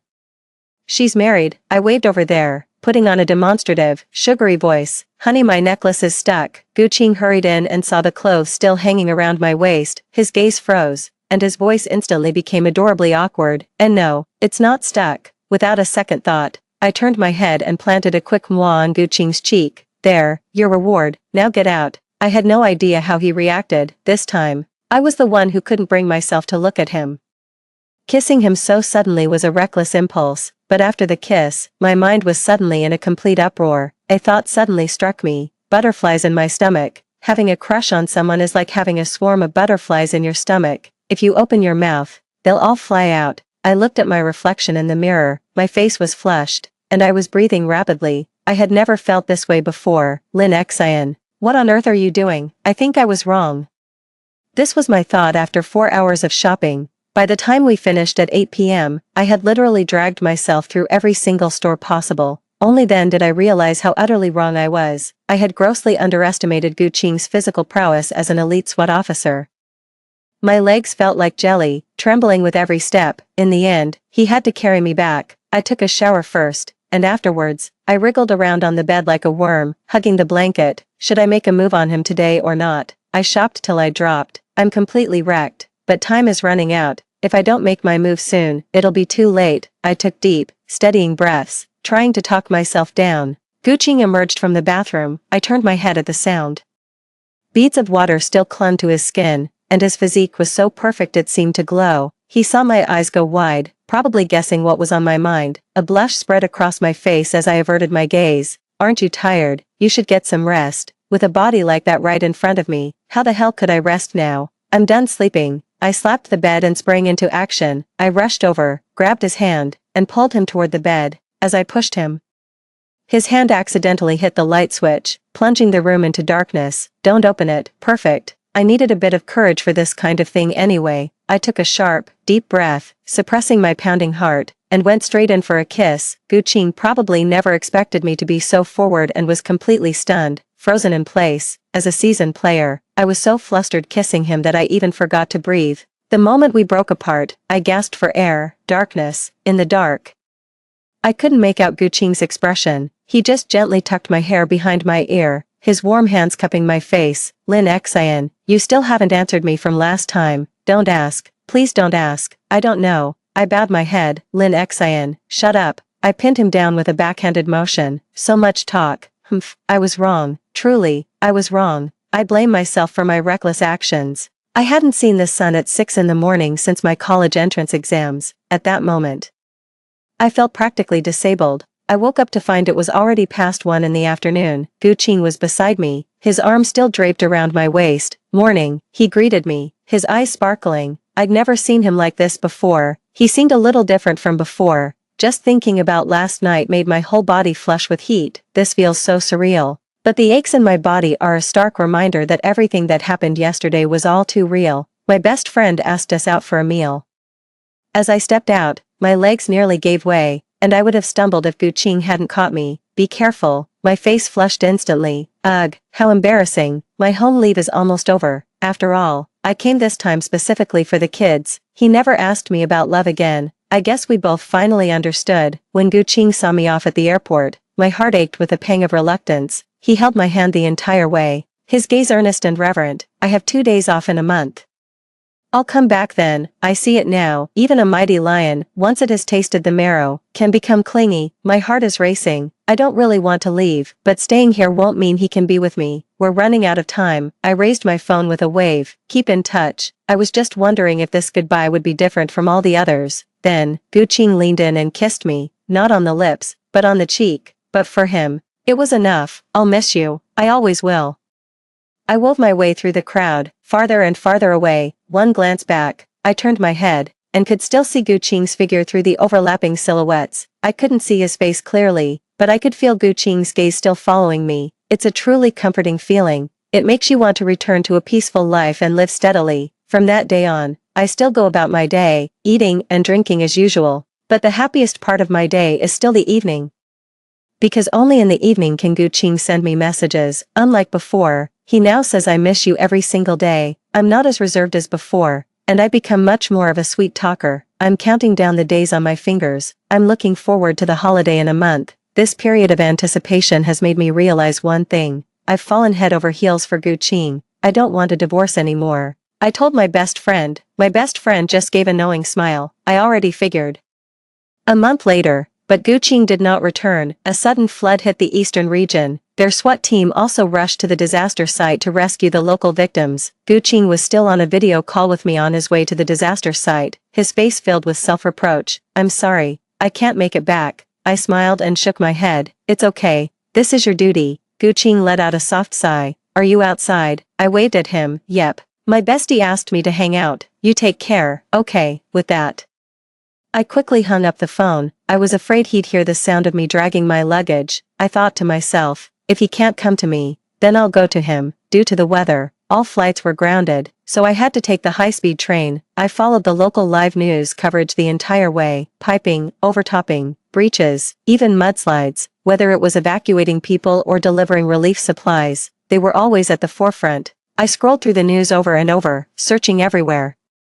Suddenly, in a clip from a flood relief scene, I spotted that familiar figure, but that was immediately followed by a sharp pang in my heart. 3 piping failures occurred in a village, with the largest one spanning several meters in diameter. The water gushing from the breach was fierce. I saw Gu Qing, along with several SWAT officers, leap into the water. The water had already risen past their chests and was continuing to climb. With a loud shout, Gu Qing gritted his teeth fiercely. Linking arms with his teammates, he pressed his entire body against the breach, using his own form to desperately seal the piping point. His face was deathly pale, tinged with purple, yet his eyes burned with unwavering resolve. The image vanished as quickly as it had appeared. My emotions were on the verge of total collapse. I frantically scrolled through every news feed, hot tears streaming down my face. Gu Qing, you have to be okay. By the time I arrived, it was already 10 at night. I frantically called Gu Qing, but I couldn't reach him at all. I had long since cried myself out, left to helplessly watch the situation unfold in silence. Fortunately, the weather is starting to improve, but the rescue efforts are still ongoing. The road to the affected village is blocked. Only rescue personnel are allowed in, everyone else can only leave. There's still no word from Gu Qing. In a frantic rush, I had someone contact a local friend and managed to secure a spot at the very peak of a hill. Armed with a pair of military binoculars, I kept a distant watch. For a full day and night, the embankment was ablaze with lights as I searched desperately, but they had all been transformed into mud-caked figures, indistinguishable from one another, and so I watched the entire night through. They were out there rescuing people all night as well. Just when I was about to give up, my phone finally rang. It's Gu Qing. My hand trembled as I answered the call. Lin Xian, I'm so sorry for making you worry. Gu Qing's voice was uncharacteristically weak and hoarse, as if afraid I might catch on. He cleared his throat hastily. I'm fine. My tightly wounded heart suddenly unclenched, tears welled up. And I quickly ended the call, switching to a video chat instead. Gu Qing took a moment before answering. He looked terrible, with his head wrapped in bandages as if he'd been cut. He was filthy all over, his lips so dry they were peeling. Liar, I muttered under my breath. My heart ached as I gently touched his image on the phone screen. Go eat, drink some water, and get some proper rest. Gu Qing gave an embarrassed smile. Don't hang up. I want to look at you a little longer, I cried out. Gu Qing grunted in acknowledgement. The camera pointed at himself, swaying slightly. Yeah, I'm heading back to base now. I can finally shower and get some sleep when I get there. He noticed something was off with me, his brow furrowing. Where are you? Are you wearing a raincoat? I can see trees in the background. I couldn't help but let a smile tug at the corner of my mouth. Oh, you caught me. Well then, guess where I am. Gu Qing was taken aback for a moment, then he took off like a shot. Sprinting away, when we met, I had every intention of surprising him, but seeing him so worn out, I just wanted to cry. He ran over so fast, excitedly stopping in front of me, only to freeze. He stood before me, awkward and shy, his hands that had started to reach out instantly pulled behind his back. Don't you dare run from me. I gave him a sharp rebuke, and he froze in place, and then, I threw myself at him, wrapping him in a fierce, all-encompassing hug. I'm filthy, he murmured. His voice weak and tender. It's not dirty. I held on even tighter. Behind us, his adorable teammates all burst into laughter. We only had a moment together. Gu Qing was about to move out with his unit. This time, I couldn't hold back. I clung to him and sobbed. Gu Qing was heartbroken too. All he could do was gently pat my back and call my name, over and over. Lin Xian, Lin Xian, Lin Xian. It's really time to say goodbye. Gritting my teeth, I wrenched myself free from his embrace. When you come back next time, you have to make it up to me. I will, I promise you. He reached out to wipe the corner of my eye, his gaze filled with tenderness. I really don't want to cry anymore, yet the corners of my eyes are stinging again. I could only turn my back sharply and wave to him. Goodbye. I can't look back. I must not look back. But the moment the police car started moving, I couldn't help but turn around. Gu Qing stood ramrod straight on the vehicle. His gaze fixed silently upon me, yet, his right hand was pressed firmly together and raised with determination to the side of his face. He was saluting me. That figure grew more and more distant, until I could see no more. Clamping a hand over my mouth, I suddenly understood the true meaning of being an officer's wife. The flood rescue operation was soon over. I could finally breathe a sigh of relief. When my best friend heard about my crazy stunt, she sighed and said I was completely gone for him.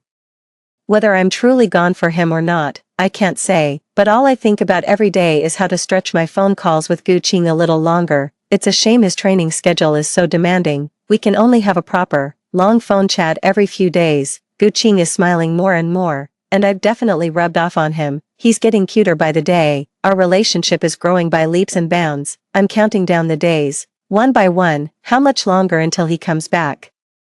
But to my utter surprise, Gu Qing didn't return my call until very late one day. His voice was low and somber as he told me he might not be able to return for a while, that he had a secret mission to carry out. The moment I heard the words secret mission, I was so startled I jumped to my feet, my mind racing with visions of danger. Thankfully, Gu Qing clarified it was a good thing, a mission to bring honor to the country, but because it requires strict confidentiality, he won't be able to contact me for a month. As a consolation, however, he was granted 2 weeks of leave once the matter was settled. That's when my face finally lit up with a smile, but what I never could have anticipated was that during that month we were out of contact. I discovered I was pregnant. It really caught me off guard, yet it was something I'd planned for all along. My best friend laughed and said, "One shot, one hit. That's some accuracy." That very night, she rushed over to my place in a frenzy, saying she was moving in to secure her spot as the godmother. I didn't keep the good news from either set of parents. My in-laws were grinning from ear to ear and rushed over that very night with a nutritionist and a chef in tow. They told me not to lift a finger from then on, to just focus on resting for the pregnancy. They were absolutely doting on me.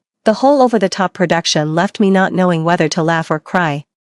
It was only with my best friend's help that I managed to talk the elderly couple out of hovering over me constantly. They left behind a nutritionist and a chef. After the old couple's endless reminders and instructions, they returned to their hometown with a touch of resentment, knowing my free-spirited nature and that my best friend was staying with me. My parents gave up on the idea of moving in. However, they came to visit us every other day, and as a result, my friend and I managed to gain a solid 5 pounds in just half a month. Thank goodness my best friend was there for me. Whenever I missed Gu Qing, she would find all sorts of ways to cheer me up. Later, my father-in-law, worried I'd be anxious, had someone discreetly inquire and got the news at the right time. It turns out, Gu Qing was representing the country in a competition. The secrecy was only necessary because it was a last-minute assignment. Now that the competition has started overseas, there's no need for secrecy anymore. They said Gu Qing should be able to contact home soon, which put my mind at ease. So it was for the glory of the country. A smile touched my lips, and a great weight lifted from my chest. Well, you know how it is. Good news puts you in high spirits. In just a few short days, I managed to pack on a few extra pounds. My best friend teased that if Gu Qing video called me now, he probably wouldn't even recognize me. I just smiled and dragged her on 3 laps around the neighborhood after dinner. She's even more of a couch potato than I am, so she quickly threw in the towel and offered to ask around about Gu Qing's situation abroad for me. Only then did I let her off the hook. Online information is so scarce, I don't want to miss a single update about Gu Qing.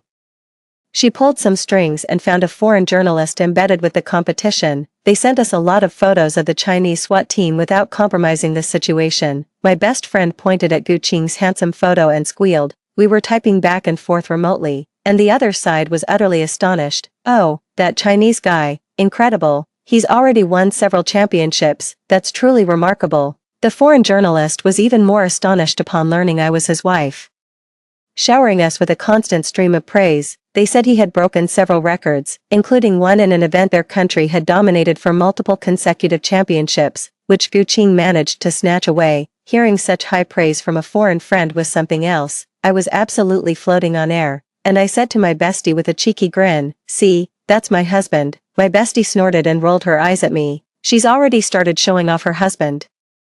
Gu Qing's long-awaited overseas call finally came through. After he had finished all his events, he was about to have me guess, but I just started showing him the photos one by one. He was completely stunned on the spot. He told me, caught between laughter and tears, that he had won 5 gold medals. 3 individual events and 2 team events. He brought honor to his country, watching him draped in the national flag. I felt a surge of pride in that moment. Lin Xin, I'll be home soon, wait for me. Gu Qing hung up the phone, his heart full of joy. My best friend nudged me with a laugh, asking why I hadn't told him about the pregnancy. I smiled and said there was no rush, that we could wait until his next call. In this moment, he belonged to the nation, but I never could have imagined. I never did get another call from Gu Qing. 1 day passed, then 2. I was completely on edge. I tried calling Gu Qing. All I got in response was his phone, switched off again and again. A nameless panic began to rise in me. My best friend contacted the foreign journalist, who said they had already returned to their home country and had no news of Gu Qing. A sudden unease settled in my heart. That day, I received a mysterious phone call. The caller said they had arranged for our family to meet the flight. My best friend and I were driven to a private airfield, and yet, everyone had returned, except for Gu Qing. Where is my Gu Qing? I searched through the crowd. The same was true for another officer's wife. That was until a crew cut officer approached me with a few others in tow. I'd seen that guy before. He was the young officer I'd mistaken for someone else at the station. They saw me with the officer's wife. He first offered a solemn, formal bow, unable to look at us, his eyes brimming with tears. He suddenly and heavily placed a box before the other officer's widow. My deepest condolences. In that moment, the blood in my veins ran cold, my foot slipped. And if my best friend hadn't caught me, I would have fallen flat on the ground. I didn't even know the full story, yet it was just a single box. It possessed a power potent enough to shatter a person's very will to live. The police officer's wife beside me collapsed, sobbing. A crowd gathered around her and called for an ambulance. Where's Gu Qing? Gu Qing, what happened to him? I kept my head down, not daring to look, and muttered to myself, "Ma'am, the captain is alive, but he's in a bad way. A real bad way." The young officer's choked-up voice made my heart stop dead, my legs trembled, and a ringing filled my ears. It was as if I couldn't hear a thing, I couldn't see a thing. Only after I had completely calmed down, did they finally tell me what had happened. After the competition, Gu Qing and a SWAT officer named Zhang Huai went to buy some local souvenirs on behalf of their teammates. Unfortunately, they happened to be caught in a terrorist attack. Sensing something was wrong, Gu Qing and Zhang Huai managed to evacuate a group of civilians. However, they themselves also became trapped inside the building. 16 children were also taken hostage by the assailants. The local security situation is chaotic, and the terrorists are extremely brutal. The SWAT team sent for the rescue was woefully inadequate. Gu Qing and Zhang Huai could have escaped, yet without a second thought, they joined the rescue effort. The assailants were caught completely off guard. Zhang Huai was shot 6 times and died at the scene in the line of duty. In an attempt to save the child from being shot, Gu Qing lunged forward to intervene. He managed to take down the assailant, but not before taking 3 bullets and countless stab wounds himself. His condition was critical, forcing him to remain in the area for treatment. After hearing this, I was stunned into silence for a long while. Slowly, I lowered my head and looked down at my growing, rounded belly. I want to cry, but no sound comes out. So the greatest sorrow in the world is a silent one. I blacked out, and when I came to, the homes on both sides, the whole family is here. The hospital room was in complete chaos. They were all comforting me, urging me to take good care of myself. My health is the most important thing right now. Our Gu family has wronged you. Gu Qing's parents, their voices choked with emotion, held my hand, their bodies trembling just the same. That was my husband, but he was their son, too. In that moment, I have to be strong. I forced a smile, holding back my tears. Dad, Mom, Gu Qing will be alright. I have a surprise for him, and he will definitely come back safely. Perhaps I was genuinely affected. I've been feeling a bit run down. I keep feeling nauseous and queasy. I'm also not sleeping well, often waking up in the middle of the night. I keep telling myself not to overthink things. Yet, the longing for Gu Qing is simply inescapable. Gu Qing's vital signs are highly unstable. He cannot be transferred back to the country for treatment. Originally, arrangements could have been made for a family member to visit him locally. The persistent local unrest has made this situation extremely dangerous. All of us could do nothing but endure this endless torment. 3 months had passed. There was still no sign of Gu Qing regaining consciousness. Once things settled down locally, my first thought was to travel abroad to see him, but everyone tried to talk me out of it. The doctor said my pregnancy was unstable and showed signs of premature labor. On top of that, I was physically weak. An international journey would pose a serious risk to the baby. In the end, my mother-in-law stayed to look after me, while my father-in-law went over. My father-in-law would video call us every day to show me Gu Qing's condition, seeing that although he hadn't woken up, his condition was improving day by day. It gave me some comfort, when my own condition was stable.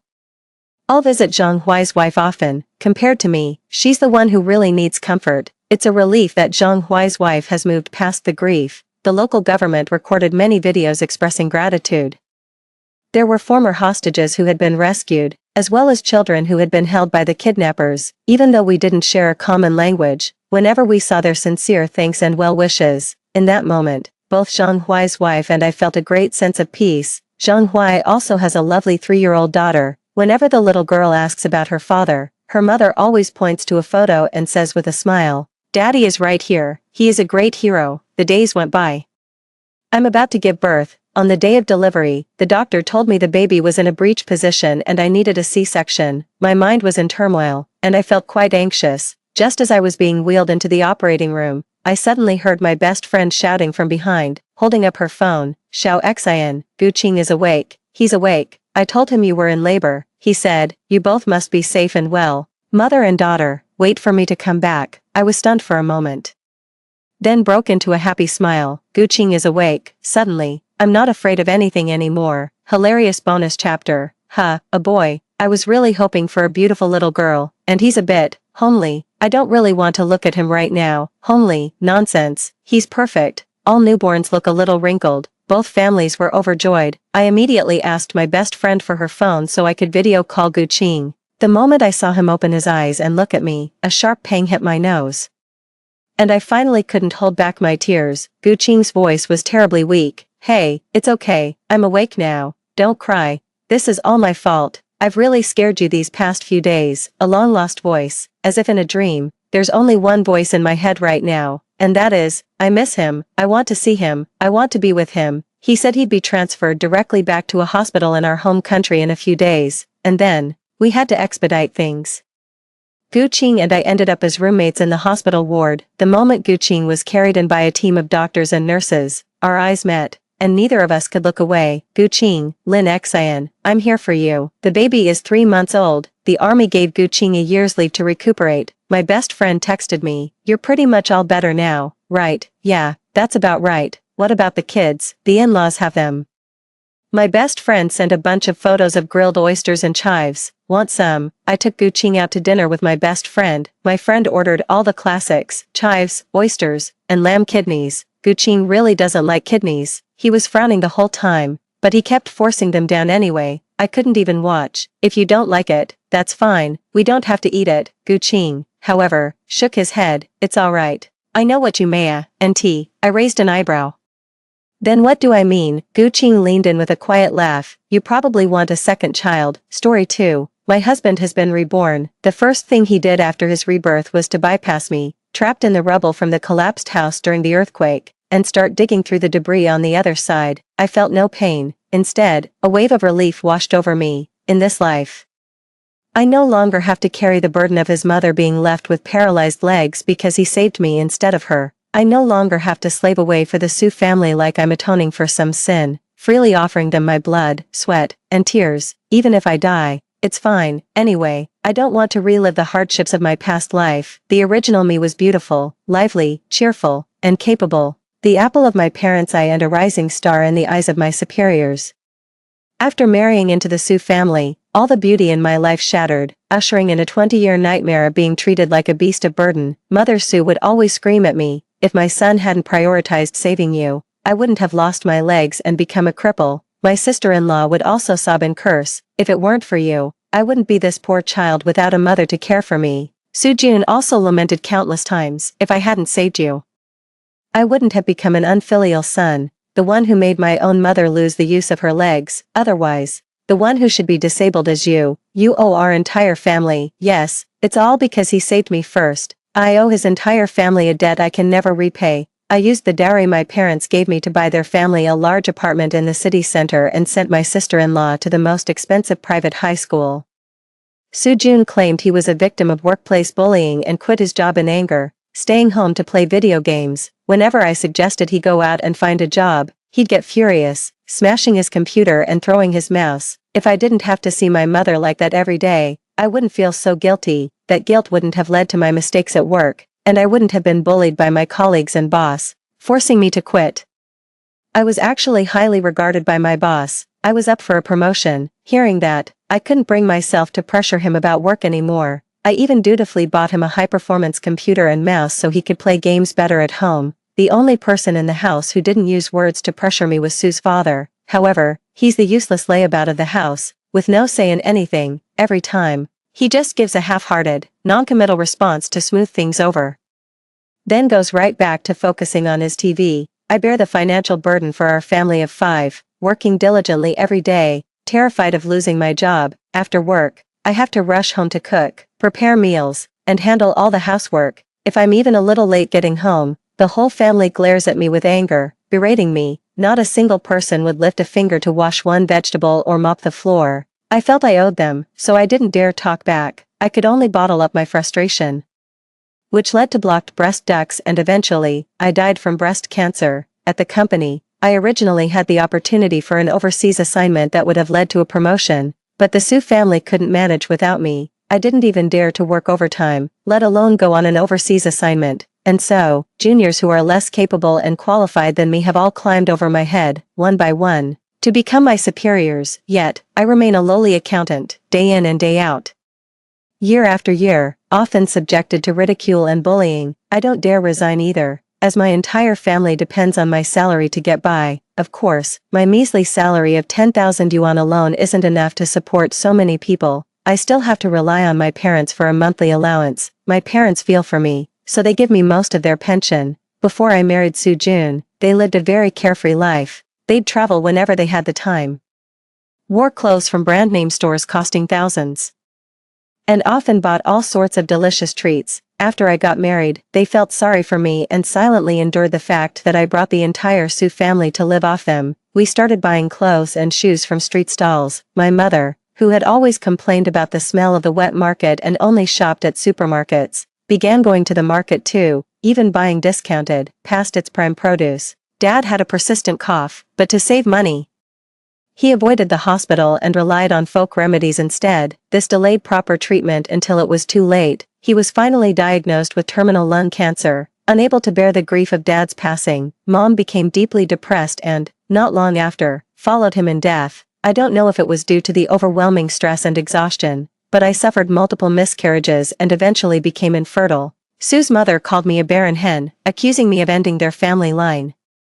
Sue Jun met a woman in an online game, secretly had 2 children with her, and used my money to support them. Believing I owed the Sue family, I endured it all in silence, until I was diagnosed with breast cancer. Terrified of the pain from cancer, I mustered my courage and jumped from the 30th floor. To my surprise, I was reborn. Even more astonishing, Sue Jun was reborn as well, too. Sue Jun cried out for his mother in desperation, frantically clawing at the rubble of bricks, stones, and wooden beams, heedless of the blood streaming from his fingers. Before the earthquake, this had been a small, single-story shop awaiting demolition. Sue Jun and I were merely ordinary colleagues, working in different departments. I happened to be passing by that day, intending to buy a bottle of water. Then, a magnitude 5.0 earthquake struck. The entire bungalow collapsed, trapping me inside. I had just said hello to Sue Jun before entering the store. Seeing me trapped, he rushed over to rescue me, pulling me from the wreckage. But then, his elderly mother was also shopping here when a beam fell and crushed her legs. By the time the rescue team arrived and pulled her out, her legs were completely ruined, and she would never walk again. If only I had gotten my mother out in time, she wouldn't be like this, Sue Jun said with endless regret. This time, he was reborn, and he had a chance to make up for his regrets.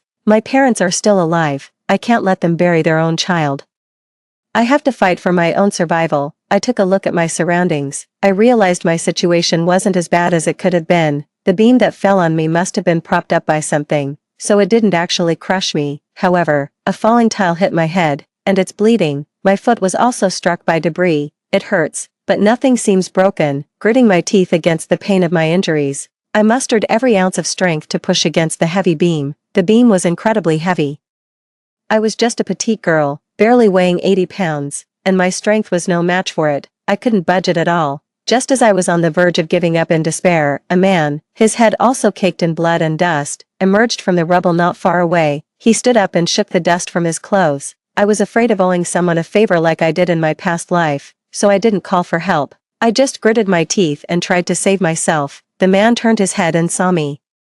He walked over and was about to help me move the beam when I stopped him, saying, "Thank you, but I don't need your help." His face, smeared with blood and dust, registered a moment of surprise before he caught on and said with a laugh, "Don't worry, I'm not going to demand you marry me in return for the favor." Those words pierced my heart like an awl, sending a chill down my spine. No, I refused to be indebted to anyone. Holding my breath, I gave a hard shove.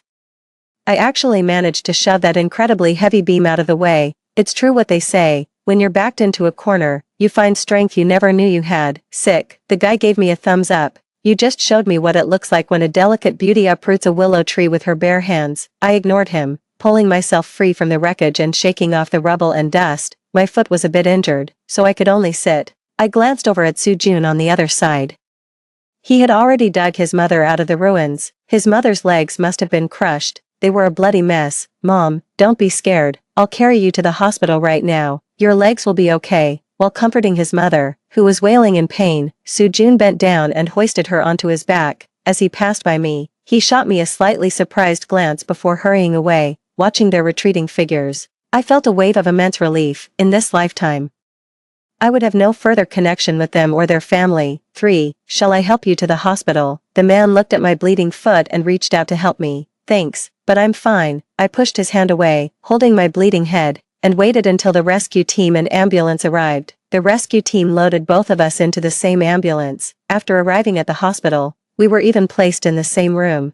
I don't quite understand why you're guarding against me as if I were a thief, the man asked me, utterly perplexed. Did we have some misunderstanding before? No, I replied flatly. It's just that I don't want to owe anyone a favor. I'm afraid I won't be able to repay it, the man muttered. It's just a small kindness in a time of disaster. What's there to repay? I gave a bitter, inward smile. In my past life, it was precisely this kind of small kindness that cost me my entire life. And even my parents' peaceful and comfortable old age. Yes, my parents. The thought that they were still alive and well filled me with emotion. Just as I was about to ask the nurse to borrow a phone to call them, I saw my mom and dad push the door open, their faces etched with worry. Seeing my parents, who were only in their 50s, my eyes welled up with tears in an instant. In my past life, I truly owed them far too much. After their passing, they even sold their property to continue supporting the Soo family. "Manju, are you all right?" With a choked voice, my mother grasped my hand, her eyes filled with tender concern as she looked at me. I quickly replied, "It's nothing, just some scrapes and a sprained ankle. I'll be fine after a bit of rest." "Thank goodness you're all right. You gave us such a fright." My mother let out a sigh of relief and pulled me into her arms, nestled in my mother's long-missed, warm embrace. I began to cry once more. In this life, I must not let my parents suffer because of me again. I must take good care of them and ensure they enjoy a peaceful retirement. "Uncle Lou, Aunt Shu, is she your daughter?" The man beside them spoke up again. My parents turned to look, their faces registering surprise. Mom exclaimed, "Chin Tian, you're hurt too." Chin Tian shrugged helplessly. "I just happened to be at the building collapse site." Mom asked with concern, "Are you all right?" "I'm fine, just a scratch. Thank heavens, you're all safe and sound." Mom let out another sigh of relief and said to me, "Manju, this is Chin Tian, the son of your father's comrade in arms, Uncle Chin. He just returned from abroad not long ago. Our parents had been meaning to arrange a meeting for you too. But who would have thought you'd become fellow survivors first?" Hearing this, a vague memory stirred within me. In my previous life, after the earthquake, my parents mentioned wanting to set me up on a blind date with someone named Chin Tian. Back then, out of gratitude for Soo-jun saving my life, I was busy helping him care for his mother in the hospital and turned down all the blind dates. After being emotionally manipulated by his entire family, I ended up in a whirlwind marriage with him. Still in a daze, for, with the blood and grime washed from his face, Chin Tian's features were sharp and distinct, handsome and rugged, exactly my type, but, mentally, I'm already in my 40s. After enduring that dreadful marriage and family life with the Soo family in my past life, I've long since lost any illusions or expectations about men, so, no matter how handsome he is, it's got nothing to do with me. In this life, I just want to spend quality time with my parents, focus wholeheartedly on my career, and simply bask in the sunshine of freedom. No one is going to lock me in the cage of marriage. I gave Chin Tian the cold shoulder, yet, he was all warmth and attentiveness toward me. acting almost like a boyfriend. I've told him point blank, more than once, not to waste his time and energy on me. I'm just not interested in men. But I'm very interested in you and willing to invest my time in you, rather than backing down in the face of difficulty. Qin Tian became even more persistent. It probably stirred up his desire to conquer. 5. Qin Tian wheeled me, with my foot still not healed and confined to a wheelchair, to the CT room for a scan. I ran into Su Jun right at the doorway. He was also pushing his mother, who was in a wheelchair. I couldn't help but glance at her leg, which was in a cast, looked like it was broken. I just wonder if she'll end up disabled like she did in my last life. I tried to pretend I didn't know him, but to my surprise, he suddenly let go of Su's mother's wheelchair, rushed forward, and pointed an angry finger at Qin Tian, demanding, "Who is he?" Before I could even answer, Qin Tian stepped forward and said, "I'm her boyfriend, and who are you? Where are your manners?" Su Jun was furious. He glared at me and shouted, "Lu Manju, how dare you cheat on me behind my back?" His outburst made everyone around us turn and stare, whispering and pointing in my direction. Having been conditioned by his emotional manipulation in my past life, I almost felt a pang of guilt. My face flushed red as I scrambled to explain myself. "You're insane." Those 2 words, delivered by Qin Tian with such force, snapped me out of it. Right, in this life, I have absolutely no connection to Su Jun. I immediately felt a surge of righteous indignation and said coldly, "Mr. Su, at most, we are merely colleagues who exchange nods. If you're not right in the head, go see a psychiatrist. Don't bother me." Su Jun's expression froze for a moment as he remembered he had been reborn 20 years into the past. At this point in time, Lu Manju was not yet his wife. Recalling her dull, withered appearance from his past life, her plain clothes and the stale smell of cooking oil and sweat that clung to her, he felt a sudden, secret wave of relief. In this life, he had no intention of marrying such a dreary, sallow-faced woman, especially one who couldn't even bear children. He was going straight to Kai Na to build a happy life with her. Even though my leg was crushed by the beam, the doctor said it was treated in time and should heal properly. I won't be left crippled. Sorry, my mind just went blank for a second. Su Jun apologized to me, but his eyes were filled with nothing but contempt and scorn. I had seen that look plenty of times in my past life. Whatever, anyway, I have nothing to do with him anymore. Still, I had to give him a taste of his own medicine. I shot him a contemptuous glare and said coldly, "You're insane." Su Jun's face tightened with restraint, but he didn't lash out. He just wheeled his mother away. The tension in my spine finally eased. I looked up, my gaze met Qin Tian's, his eyes thoughtful and fixed on me. Flustered, I quickly lowered my head to avoid his stare. 6. Not wanting to run into Su Jun at the hospital again, and with the test results showing no major issues like fractures or broken bones, I quickly went through the discharge procedures. Since my parents deliberately didn't show up, I had no choice but to rely on Qin Tian to take me home. I was waiting for Qin Tian in my wheelchair at the hospital entrance when I spotted Su Haiqing, my sister-in-law from my previous life. The moment she saw me, she walked over, held out her hand, and said, "Give me $200. I need to buy a tracksuit." So, she's been reborn too. She still thinks I'm her pushover sister-in-law. At her beck and call, "Are you out of your mind, kid? Do I know you?" I pretended not to know her, my face cold, and snapped at her irritably. Su Haiqing was taken aback, staring at me with a look of utter disbelief. In my past life, I had always been tolerant in the face of her willful, unreasonable, and harsh criticism, never retorting in anger, because it was my fault that she, barely in her teens, was deprived of the care of a healthy, normal mother. Therefore, I had to step in as a substitute for her mother, to care for her and show her forbearance. Su Haiqing seemed to realize something, looking at me with deep suspicion. You don't know me." "No, I don't." "What about Su Jun? He's my brother. Aren't you married to him yet? Are you out of your mind? Why on earth would I marry your brother? I barely exchanged 2 words with him." "Listen, I have a boyfriend. Please don't spout such nonsense in front of me again." I spotted Qin Tian's car approaching and quickly waved my hand, even though I didn't want to get involved with Qin Tian either. To shake off the Su family's pestering, he had to become my pawn. Qin Tian got out of the car and walked over to me. Su Haiqing's eyes went wide with infatuation at the sight of the handsome Qin Tian, practically drooling. Just as Qin Tian bent down to pick me up, Su Haiqing stopped him. "Don't you know she's going to be my sister-in-law?" Qin Tian shot her a cold glance and repeated the same 2 words. "You're insane." "It's true, she really will be. And she's like a barren hen. Even if she gets pregnant, she'll miscarry. She'll end up with breast cancer."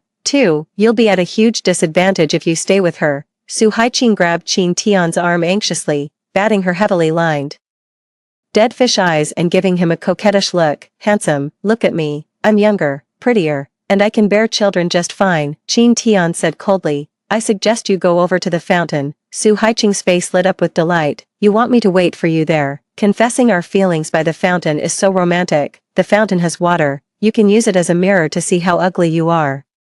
Qin Tian's merciless verbal jab made Su Haiqing's face flush with a mix of anger and humiliation. She then turned her scorned fury on me. Lu Manju, did you say something about me to him? I rolled my eyes at her. Are you insane? I don't even know who you are. You're not that important for me to go out of my way to talk about you in front of others. How dare you insult me? I'll have my brother beat you to a pulp. Su Haiqing jumped up in a furious rage. That's exactly how she was in my past life. If I don't give her exactly what she wants, she threatens to have her brother beat me up, or she'll flip the table right in front of me. Right now, I really want to slap her, but I'm afraid she'll make a false accusation against me, so I have to hold back. 7. Smack. I never expected Qin Tian to actually make a move. He slapped Su Haiqing across the mouth, asking for a beating. Who the hell does your brother think he is? How dare he lay a hand on my girlfriend? You hit me, you dare hit me, Lu Manju, you bitch, just wait until you marry my brother, I will make you pay for this. Su Haiqing covered her reddened cheek, glaring at me with pure hatred. Well, isn't that just hilarious? I wasn't the one who hit her, so why am I being blamed for it? But then, that's always been the Su family's way of doing things. Every bit of misfortune in this family is apparently my fault. Smack. Qin Tian slapped him again and said coldly, if you dare disrespect my girlfriend again, I'll make sure your whole family is finished in the Su clan. Su Haiqing was intimidated, but asked weakly and resentfully, who do you think you are, talking so big? The Qin family of Jiangqing, come at me if you dare. After saying that coldly, Qin Tian picked me up and placed me in the passenger seat, then gently helped me fasten the seatbelt, looking at his face so close to mine, gentle and handsome. My heart fluttered as if brushed by a feather, a strange and sudden palpitation. In my past life, after I married Su Jun, he never treated me with any tenderness. He treated me like a maid. Even when I had a high fever of 40 degrees, he refused to get me a glass of water. Once, in the middle of the night, I had acute appendicitis. I went to the hospital alone, gritting my teeth through the pain. I passed out on the way. It was a kind taxi driver who took me to the emergency room and even helped me with the admission paperwork. Looking back now, I realize I was completely manipulated and made a fool of. I never begged Su Jun to save me. Why should I feel this overwhelming moral debt to his entire family, enough to sacrifice my whole life for it? Don't you think those two siblings are strange? I couldn't help but ask Qin Tian, who was acting as if nothing was wrong. Qin Tian replied flatly. There are plenty of weirdos in the world, nothing strange about it. I didn't say anything more. I certainly wasn't going to tell him I was reborn. No need to invite unnecessary trouble. Qin Tian dropped me off at my front door. Looking at the familiar door, I couldn't help but feel my eyes welling up. In my past life, Su Jun had pressured me to sell this place, and the new home we bought with the money. He ended up letting his mistress and her family live in it. My parents warmly invited Qin Tian inside, insisting he stay for a meal before leaving. Qin Tian didn't refuse at all. He very naturally went to the kitchen to help pick and wash vegetables, making my mother laugh with a sound like tinkling silver bells. After the meal, he even helped with the dishes. After washing up, he then kept my father company for a game of chess. After he left, my parents held my hands, clearly pleased. Juju, Qin Tian is really a great catch. He comes from a good family, has an excellent education, and is a company vice president. If it weren't for your father's old army ties with his dad, you'd be hard-pressed to find a man this good even if you searched with a lantern. I have to admit, Qin Tian's performance was quite impressive, but I can't just jump out of one pit and rush headlong into another. I shook my head. Mom, Dad, I'm only 23. I want to spend more time with you and focus on building my career. As for marriage, I'm not considering it for the time being. Alright, whatever you say. To my surprise, Mom agreed readily and didn't press me about marriage. You're a grown woman now. It's your life. Whatever you decide, sweetheart, I'll support you. Hearing that, I couldn't hold back my tears any longer and buried my face in my mother's embrace. In my past life, my foolishness brought nothing but trouble to my parents. I was in too deep with the Su family's manipulation.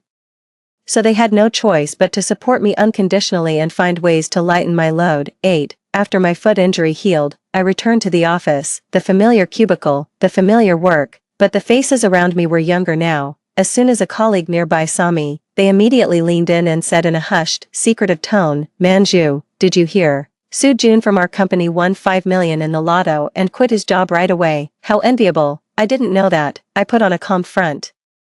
But inwardly, I was a bit stunned. I'm surprised Soo Jun can still remember the lotto numbers. In his previous life, he was also fond of buying lottery tickets, dreaming of striking it rich, though the most he ever won was 5,000 yuan. I've never bought a lottery ticket, but Soo Jun's success as a reincarnator served as a wake-up call for me. It's 2009, the very year Bitcoin launched. A single Bitcoin is only worth $1, or about 6 Chinese yuan. I immediately searched for a Bitcoin exchange, found someone selling 10,000 Bitcoins, and snapped them up. By 2024, this thing's price had skyrocketed, with one Bitcoin peaking at over 670,000 yuan. If I cash out at the right time, I could become a billionaire overnight. With no one else selling Bitcoin, I poured my entire life savings of 200,000 into a mythical tech stock that's set to quintuple in value over the next 3 years. Now I'm just sitting back, waiting for the payoff. After doing all that, I threw myself into my work. Lu Manju, our department needs to send someone to the U.S. headquarters for a month of training. After management's discussion, we've decided it should be you. What do you think? After reviewing the spreadsheet I had compiled using 2 decades of experience from my past life, the finance manager looked at me with satisfaction. I nodded eagerly. I'm willing. In my previous life, I had the same opportunity at this very moment. But back then, I turned it down to take care of Mother Sue. Since fate has given me this second chance, I'm going to be true to myself. As I left the office, I saw Soo Jun packing up his things after resigning. He stopped me and said smugly, "Lu Manju, from now on, I'll be out of your league." Oh, I gave a nonchalant reply. I couldn't stand the sight of him for another second. "Lu Manju, what's with this attitude? Do you have any idea that losing me is the biggest mistake you'll ever make?" My attitude infuriated Soo Jun, who started shouting, drawing the curious stares of onlookers. "Are you insane? I don't even know you. What do I care if you're rolling in money?" I finished coldly and walked away. I'm rather curious to see just how far he'll go in this life. 9. I said goodbye to my parents and boarded the flight to the company's U.S. headquarters. The month of training was incredibly enriching. Leveraging the 20 years of extra work experience from my Rebirth and my software optimizations, I performed exceptionally well. I was personally commended by the CEO and directly promoted to Vice President of Finance, with an annual salary of 500,000. In my previous life, this was something I only dared to dream about. I can't believe I achieved it so effortlessly in this lifetime. After returning to China, I continued to work diligently and conscientiously, optimizing the company's entire financial management system. A headhunter offered me a position with an annual salary of 1 million to poach me. Remembering my roots, I chose to stay and remain with the company. Of course, it's also out of sheer pettiness. I want to throw it back in the faces of all those who looked down on me in my past life. In this life, I will become their superior. I'll pay them back in kind, returning every single thing they did and said to me. 10. I thought my paths would never cross with Soo Jun's again, so I was surprised to run into him. He was being chased down the street by a few debt collectors. When he saw me, he immediately scrambled over, clung to my leg, and begged, "Honey, please help me pay off my debts. I'll love you forever." Get lost. I shoved him away with my foot. "Who's your wife?" "You're his wife." "Then you're on the hook for his debt. He owes us 500 grand. The lead man, with a scar on his face, snarled at me.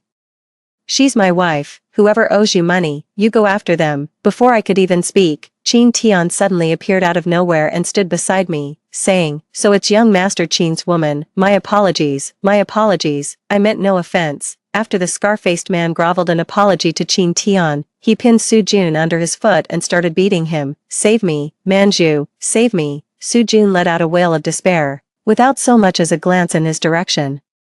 I turned and walked away with Qin Tian. "So tell me," he said, "when are you finally going to agree to be my girlfriend?" Qin Tian asked, his gaze burning with intensity as he looked at me. I averted my gaze and replied flatly, 5 years. I'll think about it once I've made something of myself." Qin Tian didn't hesitate for a second. "I'll wait," looking at his sincere, sunny, handsome face. I'd be lying if I said my heart wasn't moved, but I won't be that foolish again, as a woman. You can't just chase after fleeting affection from others. True freedom comes from being independent and self-reliant. 11. A colleague who lives near Sujun was gossiping to me again. They said that even though Sujun won 5 million in the lottery, he got caught in an online romance scam. Not only was the 5 million swindled away, but he also took out hundreds of thousands in high-interest loans. The family's small house was mortgaged.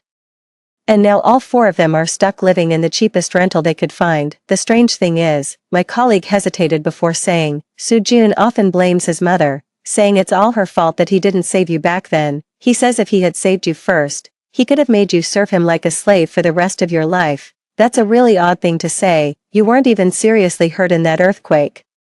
Could he really have expected you to pledge yourself to him in gratitude, to be indebted to him forever? No one could be that foolish, right? I gave a bitter smile. Yes, in my past life, I was exactly that foolish. Thankfully, I got a second chance at life. 12. To avoid the unnecessary trouble of Sujun showing up to harass me, I bought a large house and moved in with my family of 3. My father was diagnosed with early-stage lung adenocarcinoma.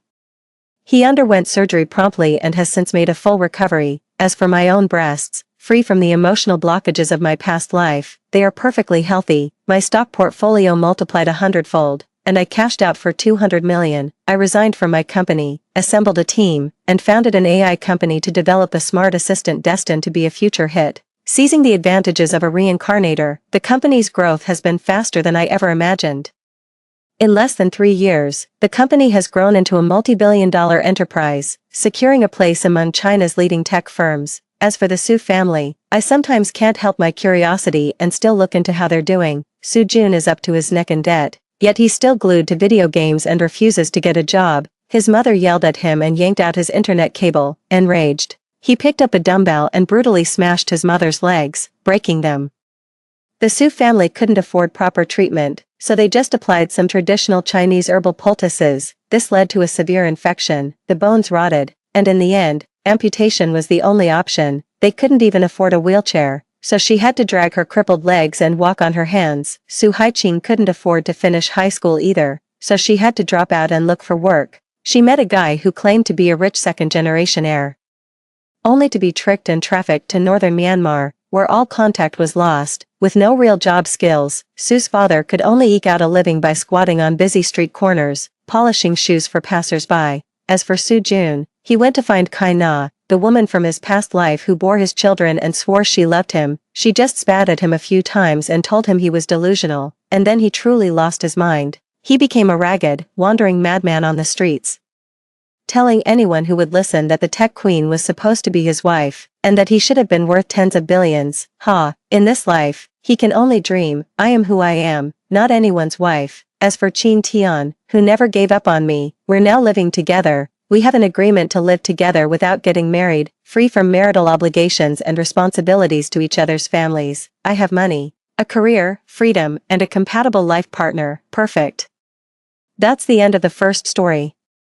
Don't go away, the next one is even more exciting. Last month, my mother broke her leg. While I was at her place making lotus root and pork rib soup for her, my husband happened to call. He said it made his mouth water just hearing about it. So, I set aside 2 sprigs of cilantro from the extra bunch I'd bought, thinking I'd go back tomorrow, get some more ribs, and make a pot for him too. My mother shot me a sharp look the moment she saw this. Even 2 sprigs of cilantro. She has to take them from her parents' home. I really did raise a daughter who's an expert at mooching off her family, and the real kicker is, I was the one who paid for all the groceries in the first place. I was left speechless, just staring at her. She went on, her voice dripping with resentment. What are you looking at me for? Was I wrong? Just yesterday you brought home rolls of toilet paper from your parents' house, and today it's cilantro. Is there anything you don't take from there? I was the one who bought that toilet paper. I bought 2 big packs on the way over because we were running out at home too. I figured one for each household, but as soon as I arrived, my mom had my sister-in-law take 1 pack, and she kept the other for herself. I needed it at home in a hurry. That's why I opened a pack and took 2 rolls. You ungrateful girl, you're such a disappointment. You're nothing like your brother and sister-in-law.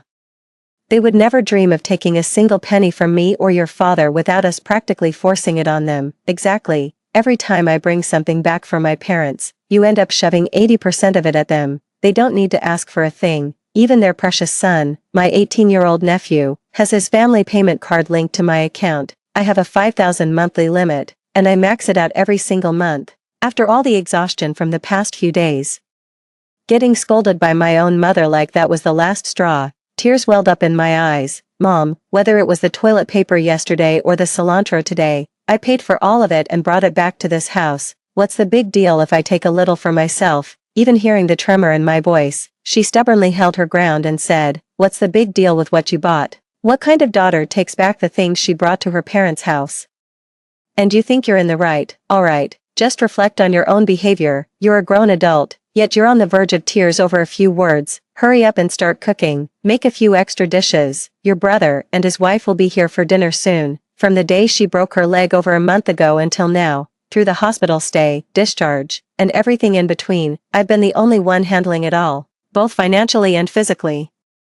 My brother and his wife used being busy with work as an excuse and didn't even show their faces at the hospital. Now that she's been discharged, I've been rushing back to my parents' house every evening to cook dinner for the whole family, after finishing up at my own shop during the day, and at this very moment, after tending to her tirelessly for over a month, my own mother greets me with such a cold, scathing lecture. A wave of utter exhaustion washed over me. I felt completely hollow inside and just wanted to walk away from it all. I turned off the simmering pork rib and lotus root soup, leaving all the washed and chopped vegetables on the cutting board untouched. Don't just take those 2 sprigs of cilantro, grab the whole bunch that's left. My husband and daughter both love cilantro. I grabbed my car keys, picked up my bag, and was about to head straight out. My mom grabbed the strap of my bag. Where do you think you're going? I pushed her hand away.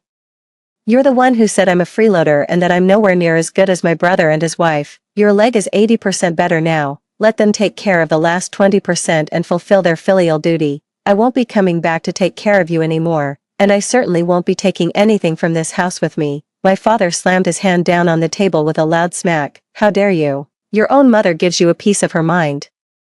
And you have the nerve to throw a tantrum. Ever since we were kids, his favorite thing to do was to follow my mom around and chime in to scold me. There's no reasoning with him when I'm around. Dad, I'm not trying to defy the heavens. I'll just visit less often, stop being a financial burden, and stop taking things from home. I walked out the door without looking back. My hands trembled on the steering wheel, a mix of rage, hurt, and sheer frustration.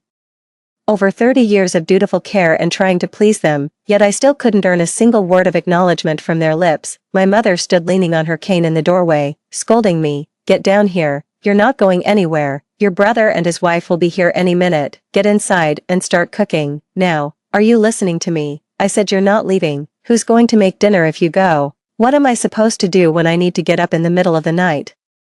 Who's going to help me? My mother's booming voice left me dazed. I rolled down the car window. Get your husband to do it. Go find your son. Go find your daughter-in-law. Then I rolled the window back up. No matter what, I had to get out of there right then. Immediately, the term freeloading off one's parents was the final straw. When it came to the bond with my parents, my heart completely shattered. You heartless little wretch. My leg's not even fully healed yet.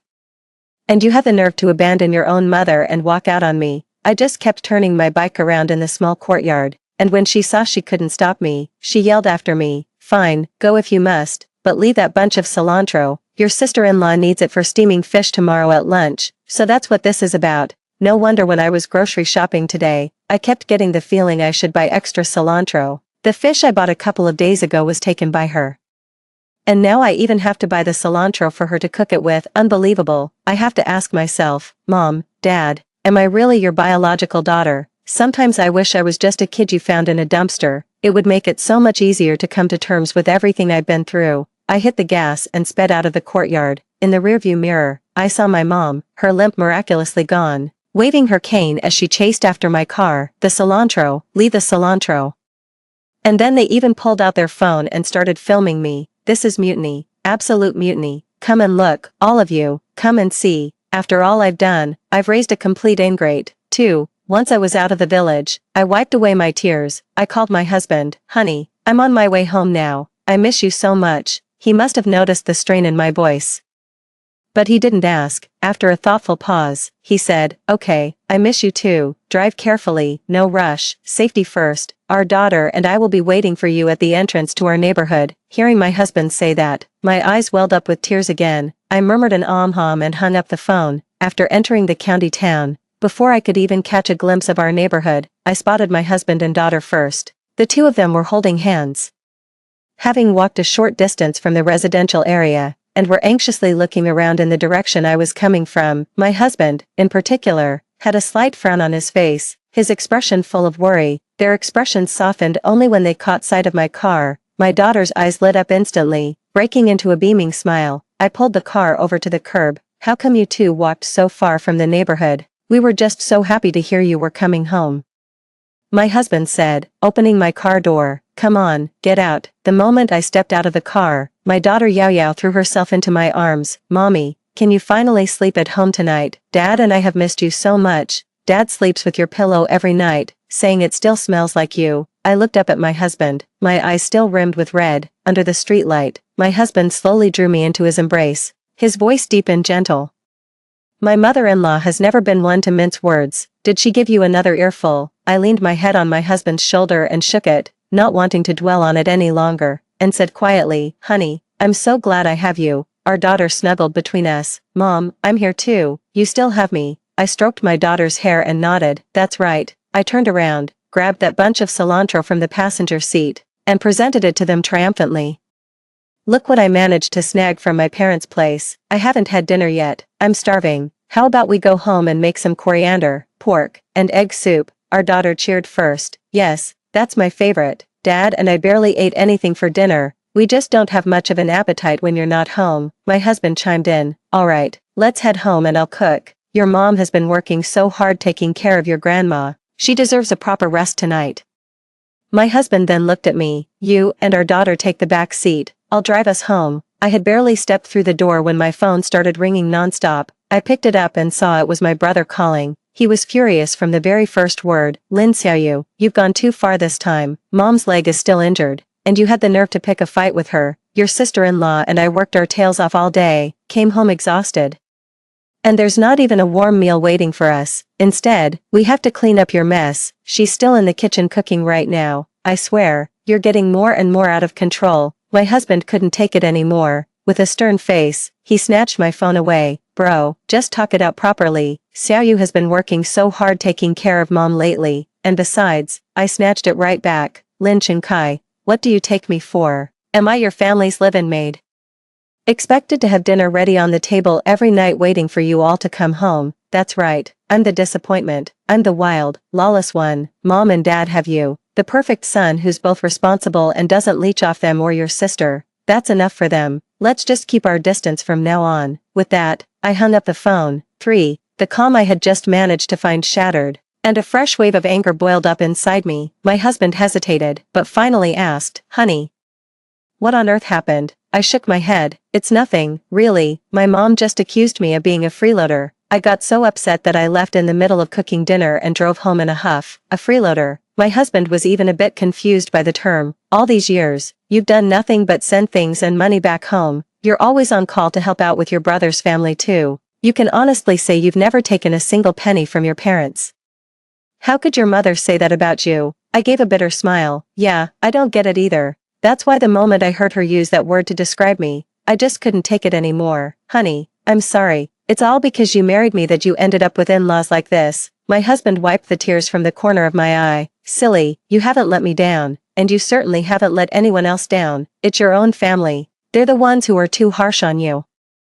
Too ungrateful. My daughter Yao Yao hugged me while wiping away my tears. Mom, why are grandma and the others so mean to you? You've been so good to them. Aren't they supposed to be your closest family? That question really stumped me, though deep down, I already knew the answer. I suppose it's because they always favored your uncle, their son, over their daughter, but you're the one who's truly looked after them. Your uncle's whole family lives off your grandparents. While you're the one supporting them, you spend more on them each year than you do on our own family. I was at a loss for words. I just looked at my daughter, and thinking of every single person in my own family, my heart turned cold. Mom, it's okay, you still have me and Dad. From now on, we'll be closer than family to you. We'll always be good to you, and we'll always love you. Listening to my daughter's words, I nodded, my face already streaked with tears. All right, Yao Yao. Your mom is still hungry. Go sit on the sofa with her. Dad will make dinner. There was no peace to be had. The family group chat was already blowing up on my way back, and now practically everyone is at ing me. my mom posted a photo of my car's exhaust fumes in the family group, ranting and raving about how utterly ungrateful I am. She even claimed I laid hands on her, a sick woman, yanking her wrist so hard it hurt, and abandoned her, her own lame mother. I'm worse than all the ungrateful wretches in the whole village combined. My second uncle tagged me in the group chat. Xiaoyu, what kind of daughter acts like this? Apologize to your mother right now. My third uncle tagged me in the group chat. Our Lin family has never raised an ungrateful daughter. Are you trying to be the first? Apologize to your mother immediately. My sister-in-law played the peacemaker in the group chat. Alright. Second uncle, third uncle. Let's not scold our little sister anymore. Just forgive her this once. Next time, she just needs to avoid going against mom's wishes. My brother sided with his mother. Forgive her. No way. I think she's gotten a big head from making a bit of money these last couple of years. How dare she talk back to her own family? If she's so bold as to storm off in a huff, then she'd better never come back. Our Lin family doesn't want her either. Without her birth family to back her up, who does she think she is? It's hard for me to believe that in over 30 years of my life, my so-called birth family, my so-called parents, my so-called older brother, what kind of support have they ever really given me? When I was 7 and got bullied by a classmate, I ran crying to my brother for help. My brother, 5 years older, just slapped me across the face. He said I deserved it. From then on, I never dared to ask him to back me up again. When I was 9, my cousin who was 2 years older snatched my only 10 yuan New Year's money. I ran to my father in tears, hoping he'd stand up for me. My father shook my hand off, so he took it. So what? What does a little girl like you need New Year's money for anyway? It's just a waste. From then on, I never went to my father for support again. As for my mother, she was always the one to lecture me and order me around. I've been afraid of her since I was little, so I never went to her with my troubles, no matter how wronged I felt. My parents didn't contribute a single penny when I bought my house, nor when I bought my car. They didn't spend a cent on my wedding either. In fact, they even made a tidy profit from it. They kept all the wedding gift money, plus the entire 188,000 yuan bride price my husband gave. Even the few quilts and bedding sets that were part of my dowry, I had to pay for separately.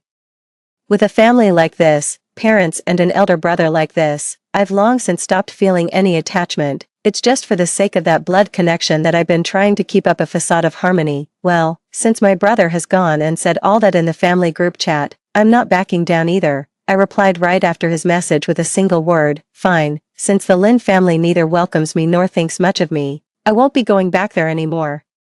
My apologies to all my uncles as well. After saying that, I left the family group chat on my own accord. 4. I finally managed to eat a few bites of dinner in peace. His boss called, so my husband went out to the balcony and spoke to him in a soft, respectful tone for quite a while. His every word was a polite but reluctant refusal. Then, his father, who lives far away in Zhushur, called, and my husband had to spend another while calming him down. I know, had he not met me, he would never have been confined to this small, provincial town. He was originally sent here for a brief assignment, a temporary stint. It was I, with my family as a burden, who shackled his wings with invisible chains. He should have had the whole world before him, a future of boundless promise. I gazed at him with burning intensity. I remembered our first meeting. He had the fair complexion of a scholar, yet carried himself with a maturity beyond his years, as steady and solid as a mountain.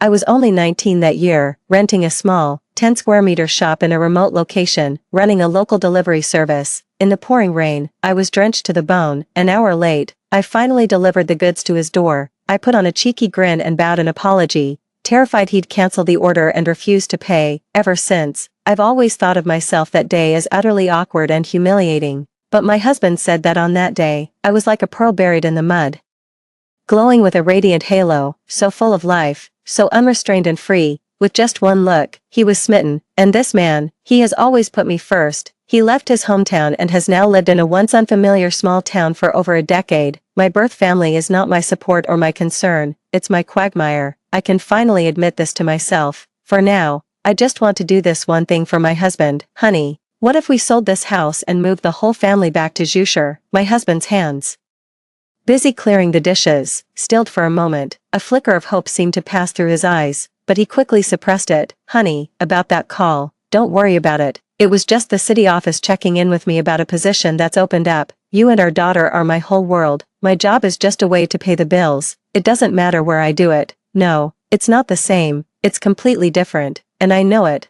I said with conviction, this is my husband's career.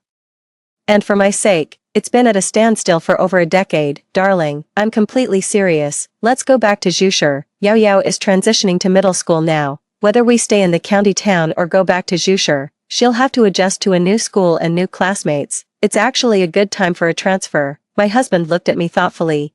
Honey, are you really sure about this? Zhushur is so far away. We won't be able to see your brother and my parents very often anymore. Isn't that perfect? You know exactly how they feel about me. Do you really, genuinely want me to see them often? Of course, I'd prefer you see them less, but they are your family after all. My palms were slightly sweaty, a sign of relief and ease. Darling, my mind is made up. Let's list the house with an agent tomorrow. My husband smiled at me, his eyes sparkling. Okay, 5. Our daughter was even more excited than us. Spinning in circles in her pajamas, that's wonderful. I miss Grandpa and Grandma so much. And soon I'll get to live with them all the time. It's no wonder Yao Yao prefers her paternal grandparents, whom she only sees once or twice a year, over her maternal grandparents whom she sees regularly. After all, ever since she was born, the lucky money she's received from her maternal grandparents has always been a measly 20 yuan, yet the lucky money they give to their own eldest grandson is 500, or even 800 to 1,000 yuan. They did this right in front of me, my husband, and Yao Yao, showing favoritism every single time. Yet, the red envelope money from Grandpa and Grandma for Yao Yao was 10,000, and that was 10,000 from each of them. When she was born, they even gave 100,000, saying they were saving it for Yao Yao in advance, for her future security or dowry. Mom, can we really go back to Zhushur to live with Grandpa and Grandma, and never come back? But what about your shop? Haven't you always cared so much about your store? I gently tapped my daughter's nose and said, my sweet, silly girl, Mom runs an online store. All the orders are shipped directly from the factory. I'm just a middleman making a small margin. It doesn't matter which city we live in. As for that little local delivery shop, it's backbreaking work for next to no profit. Your father's been wanting me to quit for ages. Closing it is for the best. The lease is up for renewal at the end of the month anyway, so we just won't renew it. Time to shut it down for good. It's actually quite liberating to think about it. I've held on for so long, probably because I always saw this as my own path, my own way forward. The family of 3 was feeling content and happy about their decision to return to Zhushur. My nephew, Lin DeBeo, sent me another message. Auntie, I don't mean to be harsh, but you really went too far today. How could you lay a hand on my grandma? Even if grandma says a few harsh words to you, she's still your own mother. You can't talk back or resist when she scolds you. That's just how it's always been, isn't it? What's gotten into you today? You're acting like you've lost your mind. Your attitude has done a complete 180. My mom had to come home from work and make dinner. She was already in a terrible mood, and then she got into a huge fight with my dad after coming back from Grandma's place. You've turned our whole house upside down, and on top of that, you said such heartless things in the family group chat and then left it. How can you cause such a rift with your own parents and your own older brother? Grandma wasn't wrong about you. This is the height of filial impiety. Auntie, you know I've always been on your side. You really need to take a good look at yourself. I'm only saying this for your own good. I almost forgot about that ungrateful little wretch. I've footed the bill for practically everything in his life since he was born. Whenever there's any kind of conflict with her family, she puts on a gentle front with me. But her words always subtly favor the interests of her parents, herself, and her grandparents. I'm nothing but a glorified punching bag and cash cow. It makes my blood boil. Shut down the family-linked card I set up for him. It's only the beginning of the month, and he's already burned through more than half the limit. Cut off the phone bill autopay. Cut off the utility bill autopay for my parents' house. Everything. Cut it all off. I didn't reply for a moment, and he sent another message. Auntie, just to be clear, if you're mad at my dad or my grandparents, that's got nothing to do with me. Okay, our aunt-nephew bond is forever. Heart you. By the way, Auntie, you know I have a girlfriend. She saw a bag today that costs over 10,000. If I don't buy it for her, she'll break up with me. The 5,000 you gave me is nowhere near enough. I took her out for a few meals and it's almost gone. Can you send me some more? 10,000 would do the trick. Hurry up, I need it urgently. Listen to that, just listen. The sheer audacity. Even a junior like him takes me for a sucker as a matter of course. That 5,000 credit limit. I certainly didn't offer it willingly. It all started when my mother found out her good-for-nothing grandson, who loafs around the streets all day, actually got himself a girlfriend. She threw a huge fit, crying and carrying on, insisting I bankroll his living expenses for the next few years until he marries the girl. She claimed my brother and sister-in-law couldn't afford it, and that if I, his own aunt, didn't step in, her precious grandson would end up a lifelong bachelor. All the neighbors gathered to watch the spectacle as she made a scene in the courtyard, completely losing her dignity. I had no choice. I was backed into a corner and had to agree. It's not that I can't afford $5,000 a month, it's just that I really don't want to, now. I don't want to give a single cent. Suppressing my frustration, I replied to him. You are your grandparents' grandson, your father's son. If I break with them, I break with you. From now on, if you need money, go ask your grandparents, go ask your parents. If you come to me again, don't blame me for blocking you. I'm just your aunt. Get this straight. I'm just an aunt who married out of the family. I didn't give birth to you. I have no obligation to fund your dating life, let alone help you get a wife. 6. Fine, Lin Xiaoyu, you're really something. He replied to me through gritted teeth. This is the nephew I genuinely loved and cherished for 18 years, just like his grandparents. All he wants is to milk me for money. He doesn't care one bit about so-called family ties. The next morning, my husband went to his office to submit the transfer paperwork. When it came to the posting back to Zhushi, he was clearly happier about it than anyone.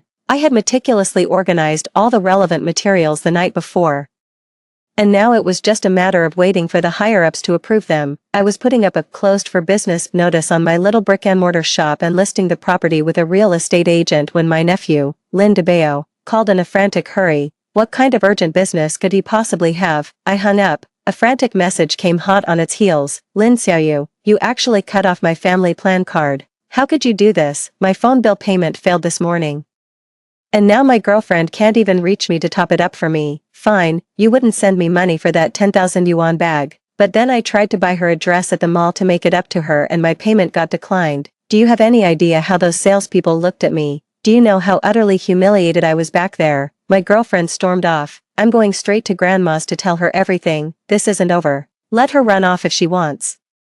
Let her go tattle to whoever she pleases. I turned off my phone, couldn't be bothered with him, and went back to discussing the urgent sale of the house with the real estate agent. Once I leave this small town with my daughter and husband, none of you will ever find me again. I'm done dealing with all the drama and the toxic people from my side of the family. I had just gotten home from the agents when my mom called. No doubt about Lin Debao, so I picked up. Her voice trembled with rage. Lin Xiaoyu, I order you, top up Debao's family card right now. If he loses his girlfriend because of this, I'll disown you as my daughter. I replied calmly. Fine. To be honest, I'm not too keen on having you as my mother anymore. After hanging up the phone, I felt no sadness, no disappointment, just a profound sense of clarity within. Now I know exactly what I want and what I don't, what I should cherish, and what I should let go of. I turned off my phone and enjoyed an afternoon of blessed peace and quiet.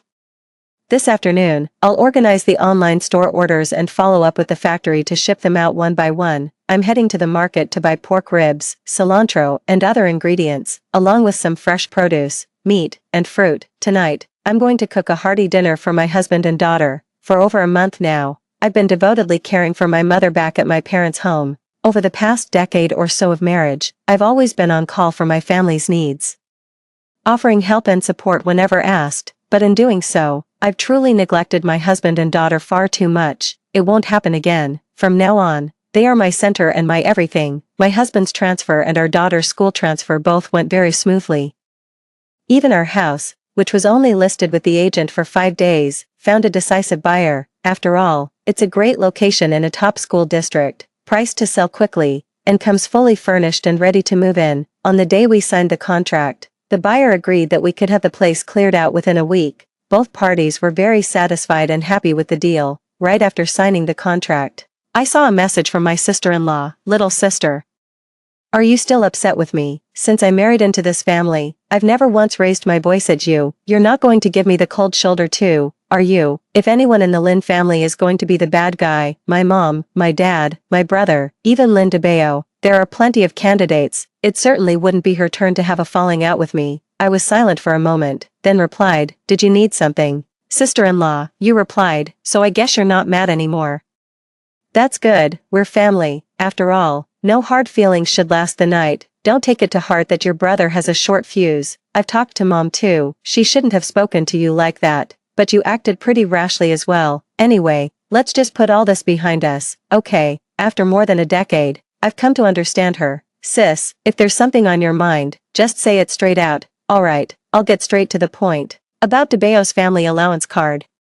Could you top it up for him again? You know he has no education and no job. He's finally managed to get a girlfriend. What if she leaves him and no one else will have him? These young girls nowadays spend way too much money when they're dating. The little money your brother and I make can't possibly cover it. Look, you earn a good living. This amount wouldn't make a difference to you, right? The money I earn is my money. The son is yours. She never seems to consider that. I'm sorry.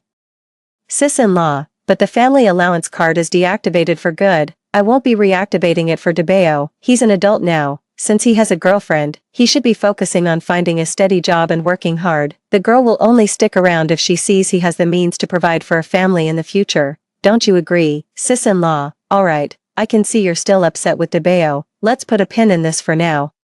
DeBeo spent the last few days bending over backwards to win that girl back. It even got her parents involved. They said they want to come over tomorrow to meet with us, the parents, to have a talk before deciding whether to let their daughter keep seeing DeBeo. Hey sis, we're meeting at your place tomorrow. It's their first time visiting, so make sure you get everything ready. Your in-laws are coming to visit, but at my house. And you want me to prepare? 7. Wait, sis. That doesn't sound right, does it? I was absolutely floored by what she said next. Her parents are coming to meet their future in-laws, to talk with you and my brother. I'm just the aunt. What's the point of them coming to my place? Your place is so impressive, the neighborhood is nice, and the apartment is beautifully decorated. When that family sees it, they'll probably want to arrange the engagement with our DeBeo right on the spot. Speaking of which, don't blame your sister-in-law for holding a grudge. Look at you, living so well and so capable, while your own brother is stuck in the village, barely scraping by. How does that look? Let's not dwell on the past. DeBeo has a girlfriend now, so it's time to buy a wedding apartment. As his aunt, you have to step up. Your complex seems perfect. Find a unit for him. We're not asking for the full amount, but at least cover the down payment. Your brother and I haven't managed to save much.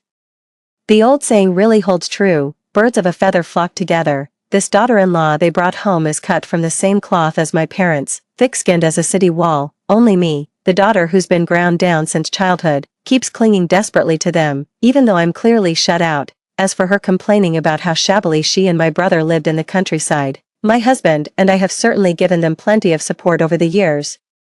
My husband even pulled some strings to get my brother a cushy, low-effort job, but my brother turned it down flat, complaining it wasn't a proper full-time position and the pay was too low. He even had the nerve to blame my husband for not trying hard enough, accusing him of making empty promises, and threw a tantrum over it. He never stops to think. He's practically illiterate, has no skills, and is just plain lazy.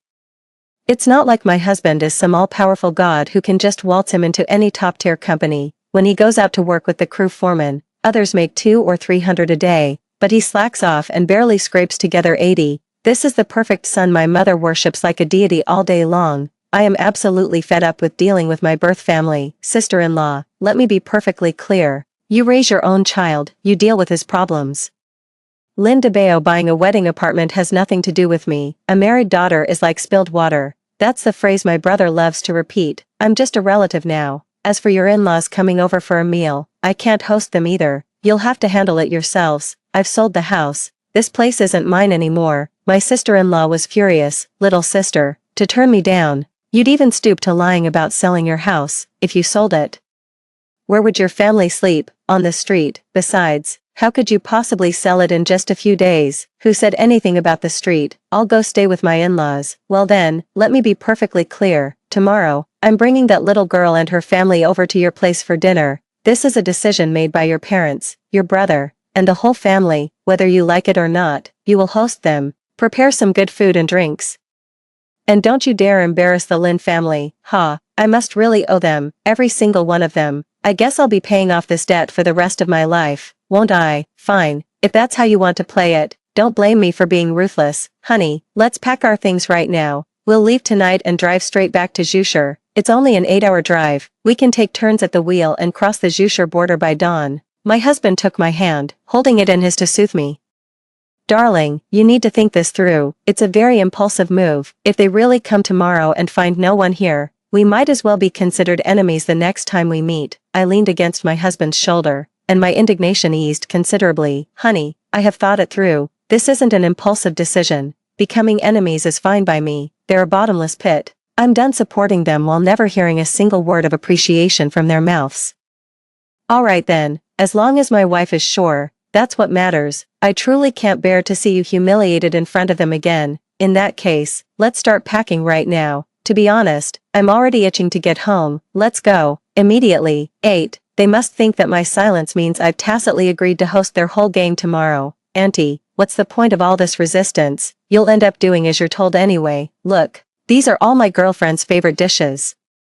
I want every single one of them prepared, not a single one missing. If my girlfriend enjoys her meal tomorrow and her parents agree to let us stay together, then I'll talk to my grandma and dad about forgiving you for your recent lack of filial piety. You piece of trash. I'll prepare your mother. Alright, blocked. Straight to the block list. We packed everything we were taking into the trunk, and simply left behind what we couldn't carry.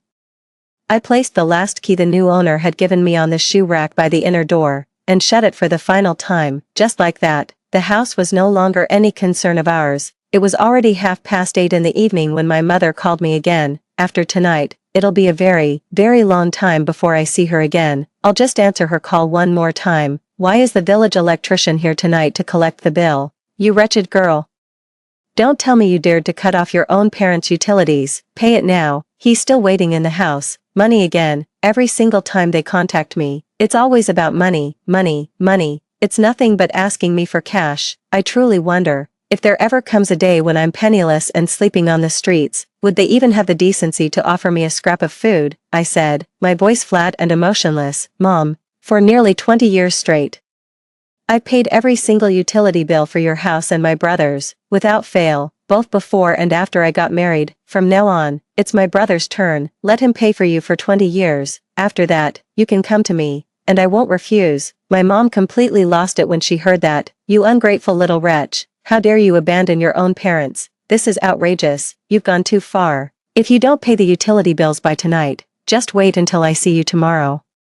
I'll have your brother break both your legs. And listen, Mom, let me remind you one more time, I won't be here tomorrow, and the house won't be mine anymore. If you insist on bringing that whole family of strangers over and find the place empty, don't you dare blame me for it. After hanging up, I gave my husband a bitter smile. Let's leave it at that. We should go. When dawn breaks, clear skies will follow. It's something to look forward to, something to wait for. 9.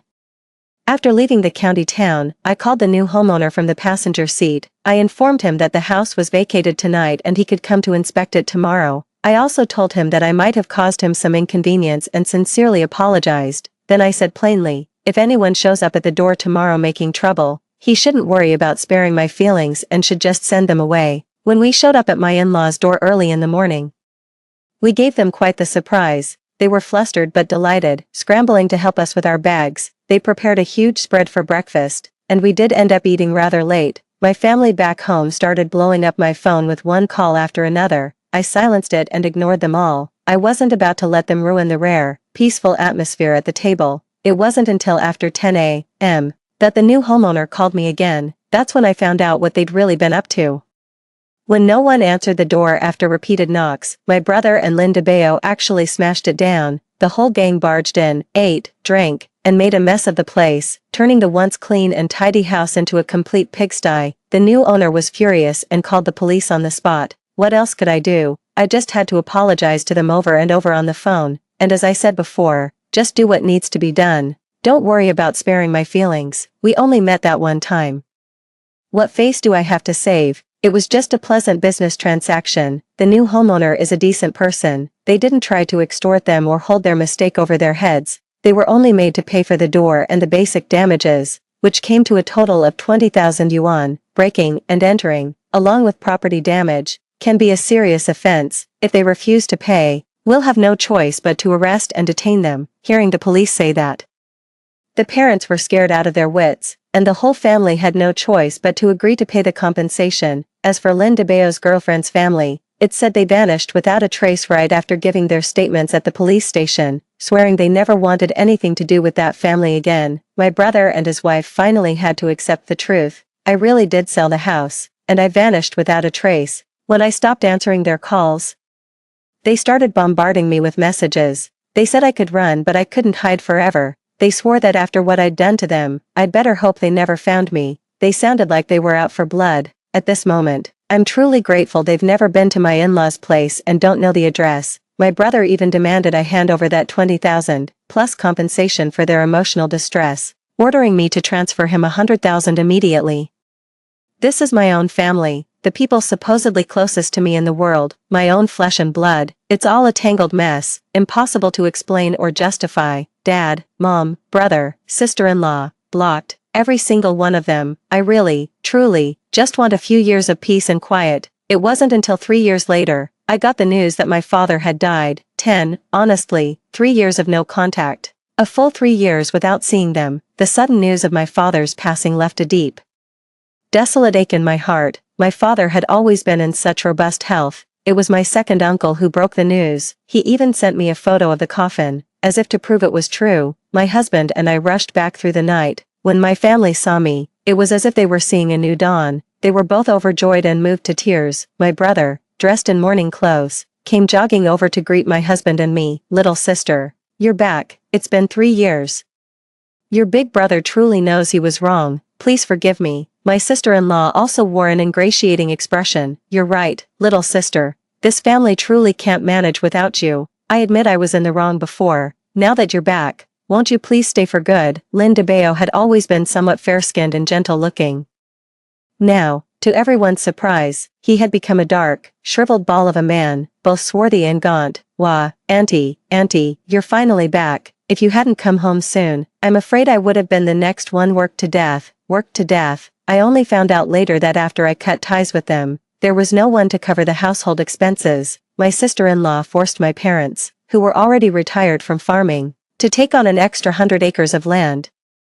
Working day and night in the fields, my parents' health, though once robust, couldn't hold up under the strain at their age. They were completely worn out. My father was out there night after night, irrigating the fields, going without food or sleep. One moment, he just collapsed right there in the field and never woke up. Even Lynn DeBeo was dragged by my brother to work on the construction site, pulling double shifts to cover his share of the labor.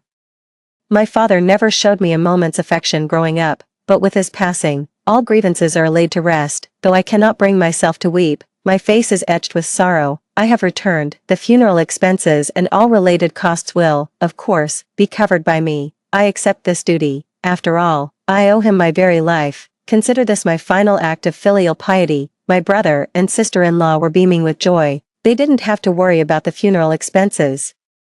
But all the condolence money from the entire village would end up in their pockets. All they had to do was collect the cash, making a tidy profit right off the bat. They greeted everyone with wide, uncontainable grins, turning the solemn funeral into a downright celebration. My mother's hair was streaked with white, with barely a few black strands left. She had aged terribly. I still remember, just 3 years ago, her hair was jet black and shiny, with hardly a single gray strand. Daughter, you're my own flesh and blood. You can't abandon me. Your father is gone, and your brother and his wife are going to be the death of me. Take me with you, please. I can't stand living with your brother and his wife anymore. I see it clearly now. You're the only one who's truly a good daughter to me. I didn't raise you for nothing. You're the truly filial child. The real freeloader, the ungrateful wretch, is your brother. He's the one who's a curse. How did I ever give birth to such a curse?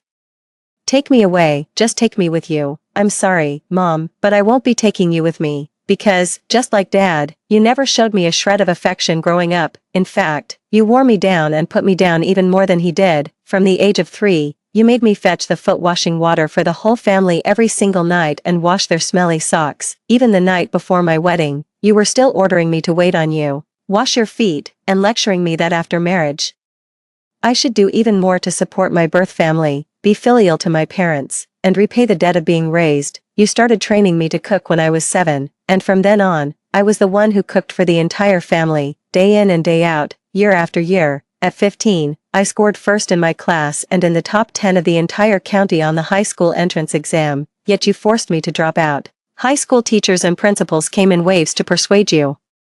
But you either chased them away or cursed them out. You wouldn't even agree when they offered to waive half my tuition, and you even refused when a kind teacher offered to sponsor my education entirely, simply because you were afraid that if I studied too well, I'd fly away and wouldn't be around to serve you in your old age. You already had my brother. The whole point of having me was for this duty, so there was no way you'd agree to let me continue my education.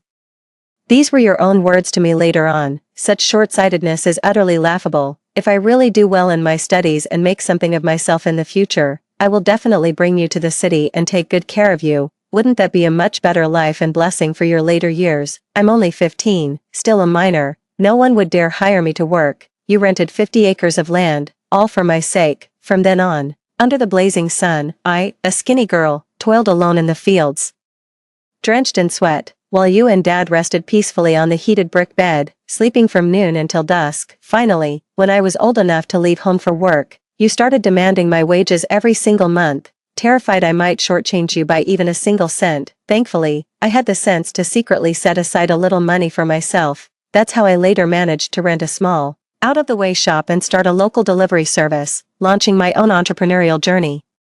You could say that even the brick house built for my brother's wedding, at least 70 or 80% of it, was paid for with money I earned. In my youth, I too had lofty ambitions and grand aspirations. I could have had a much brighter future. You destroyed it all. My husband pulled me close to whisper, "Why don't we just take Mom with us? It's not like we can't afford it. If it really comes to it, we can hire a live-in caregiver to look after her around the clock." I stopped my husband. "Don't worry about it, dear. I have a plan." Taking advantage of the somber funeral atmosphere, I forced out a few tears. "Mom, seeing you like this, I really want to take you with me. But do you think I've had it easy these years at my in-laws' place? My little online shop went under ages ago. I don't have a degree. I can't even find a job in the city, so I have to rely on my husband to support me. My in-laws looked down on me so much. He was terrified I'd run out of money, practically shoving cash at me every single day, every month. He counts out every last penny for my allowance, and then he's constantly checking the accounts with me, complaining I'm a freeloader. He'd love nothing more than to kick me out. They're so afraid I'll be mistreated far from home, they practically want to put me on a pedestal. If I take you back with me this time, my in-laws will see you. They'd probably make my husband divorce me on the spot, and we'd both be thrown out on the street. I'm sorry, Mom and Dad, for using you as an excuse. I promise I'll be an even more devoted and filial daughter-in-law from now on. It's my way of repaying you and filling that fragile, empty space in my heart from growing up without a mother's or father's love. By then, I'll be a middle-aged woman, and you'll be an old lady, with no income and the high rent in the city. We'll probably end up scavenging for scraps and sleeping under bridges." My mom was completely stunned when she heard this. "What? I can't believe your in-laws are like that too." I couldn't handle scavenging, and my body couldn't take sleeping under a bridge. I'd freeze to death in one night once it gets cold. "Exactly, Mom, you should be enjoying your retirement now. And I can't just abandon you. Here's what I'll do. When I get back, I'll scrimp and save from my living expenses. Even if I have to go without food myself, I'll secretly squeeze out some money for your retirement fund. 8,000 a year is the absolute most I can do. Any more and I'm finished if my in-laws find out." Mom, with 8,000 in the countryside, plus a bit of township elderly subsidy, she can live quite comfortably on her own. My mother's trembling hands grasped both of mine. "All right, dear, it's settled then. You're 100 times more filial than your brother. But don't you dare tell your brother and his wife about this money. Transfer it quietly to my own bank account." "Okay," I nodded emphatically. "Don't worry, Mom, your father already worked himself to death. If your brother and his wife try to force this old bag of bones to work the fields again, I'll go to the township and report them for elder abuse." "That's right, Mom, you do just that. I'm all for it." I support her wholeheartedly. The past 3 years with my in-laws have been incredibly happy, with the whole family living in harmony. I absolutely cannot let my mother go over there and mess everything up. It's true, I closed my online shop half a year ago. My husband was promoted to a key position 6 months ago. His role comes with strict regulations, which prohibit family members from engaging in business.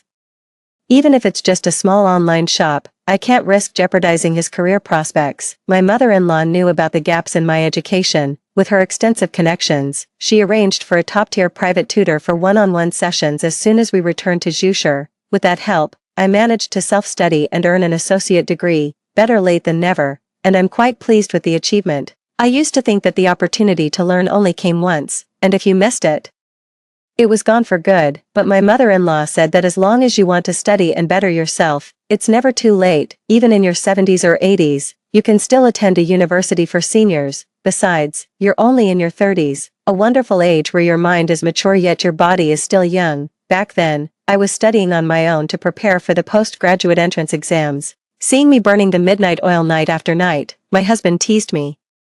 My wife is such a hard worker. Since you're already going for a master's, why don't we just go ahead and get the PhD too? I believe in you, but when that time comes, my own degree will look pretty humble next to yours. You'd better not look down on me. How could I ever look down on you? I've been pushing myself to the limit, trying to catch up to you. You are my pride, my role model, the standard I will strive to meet for the rest of my life.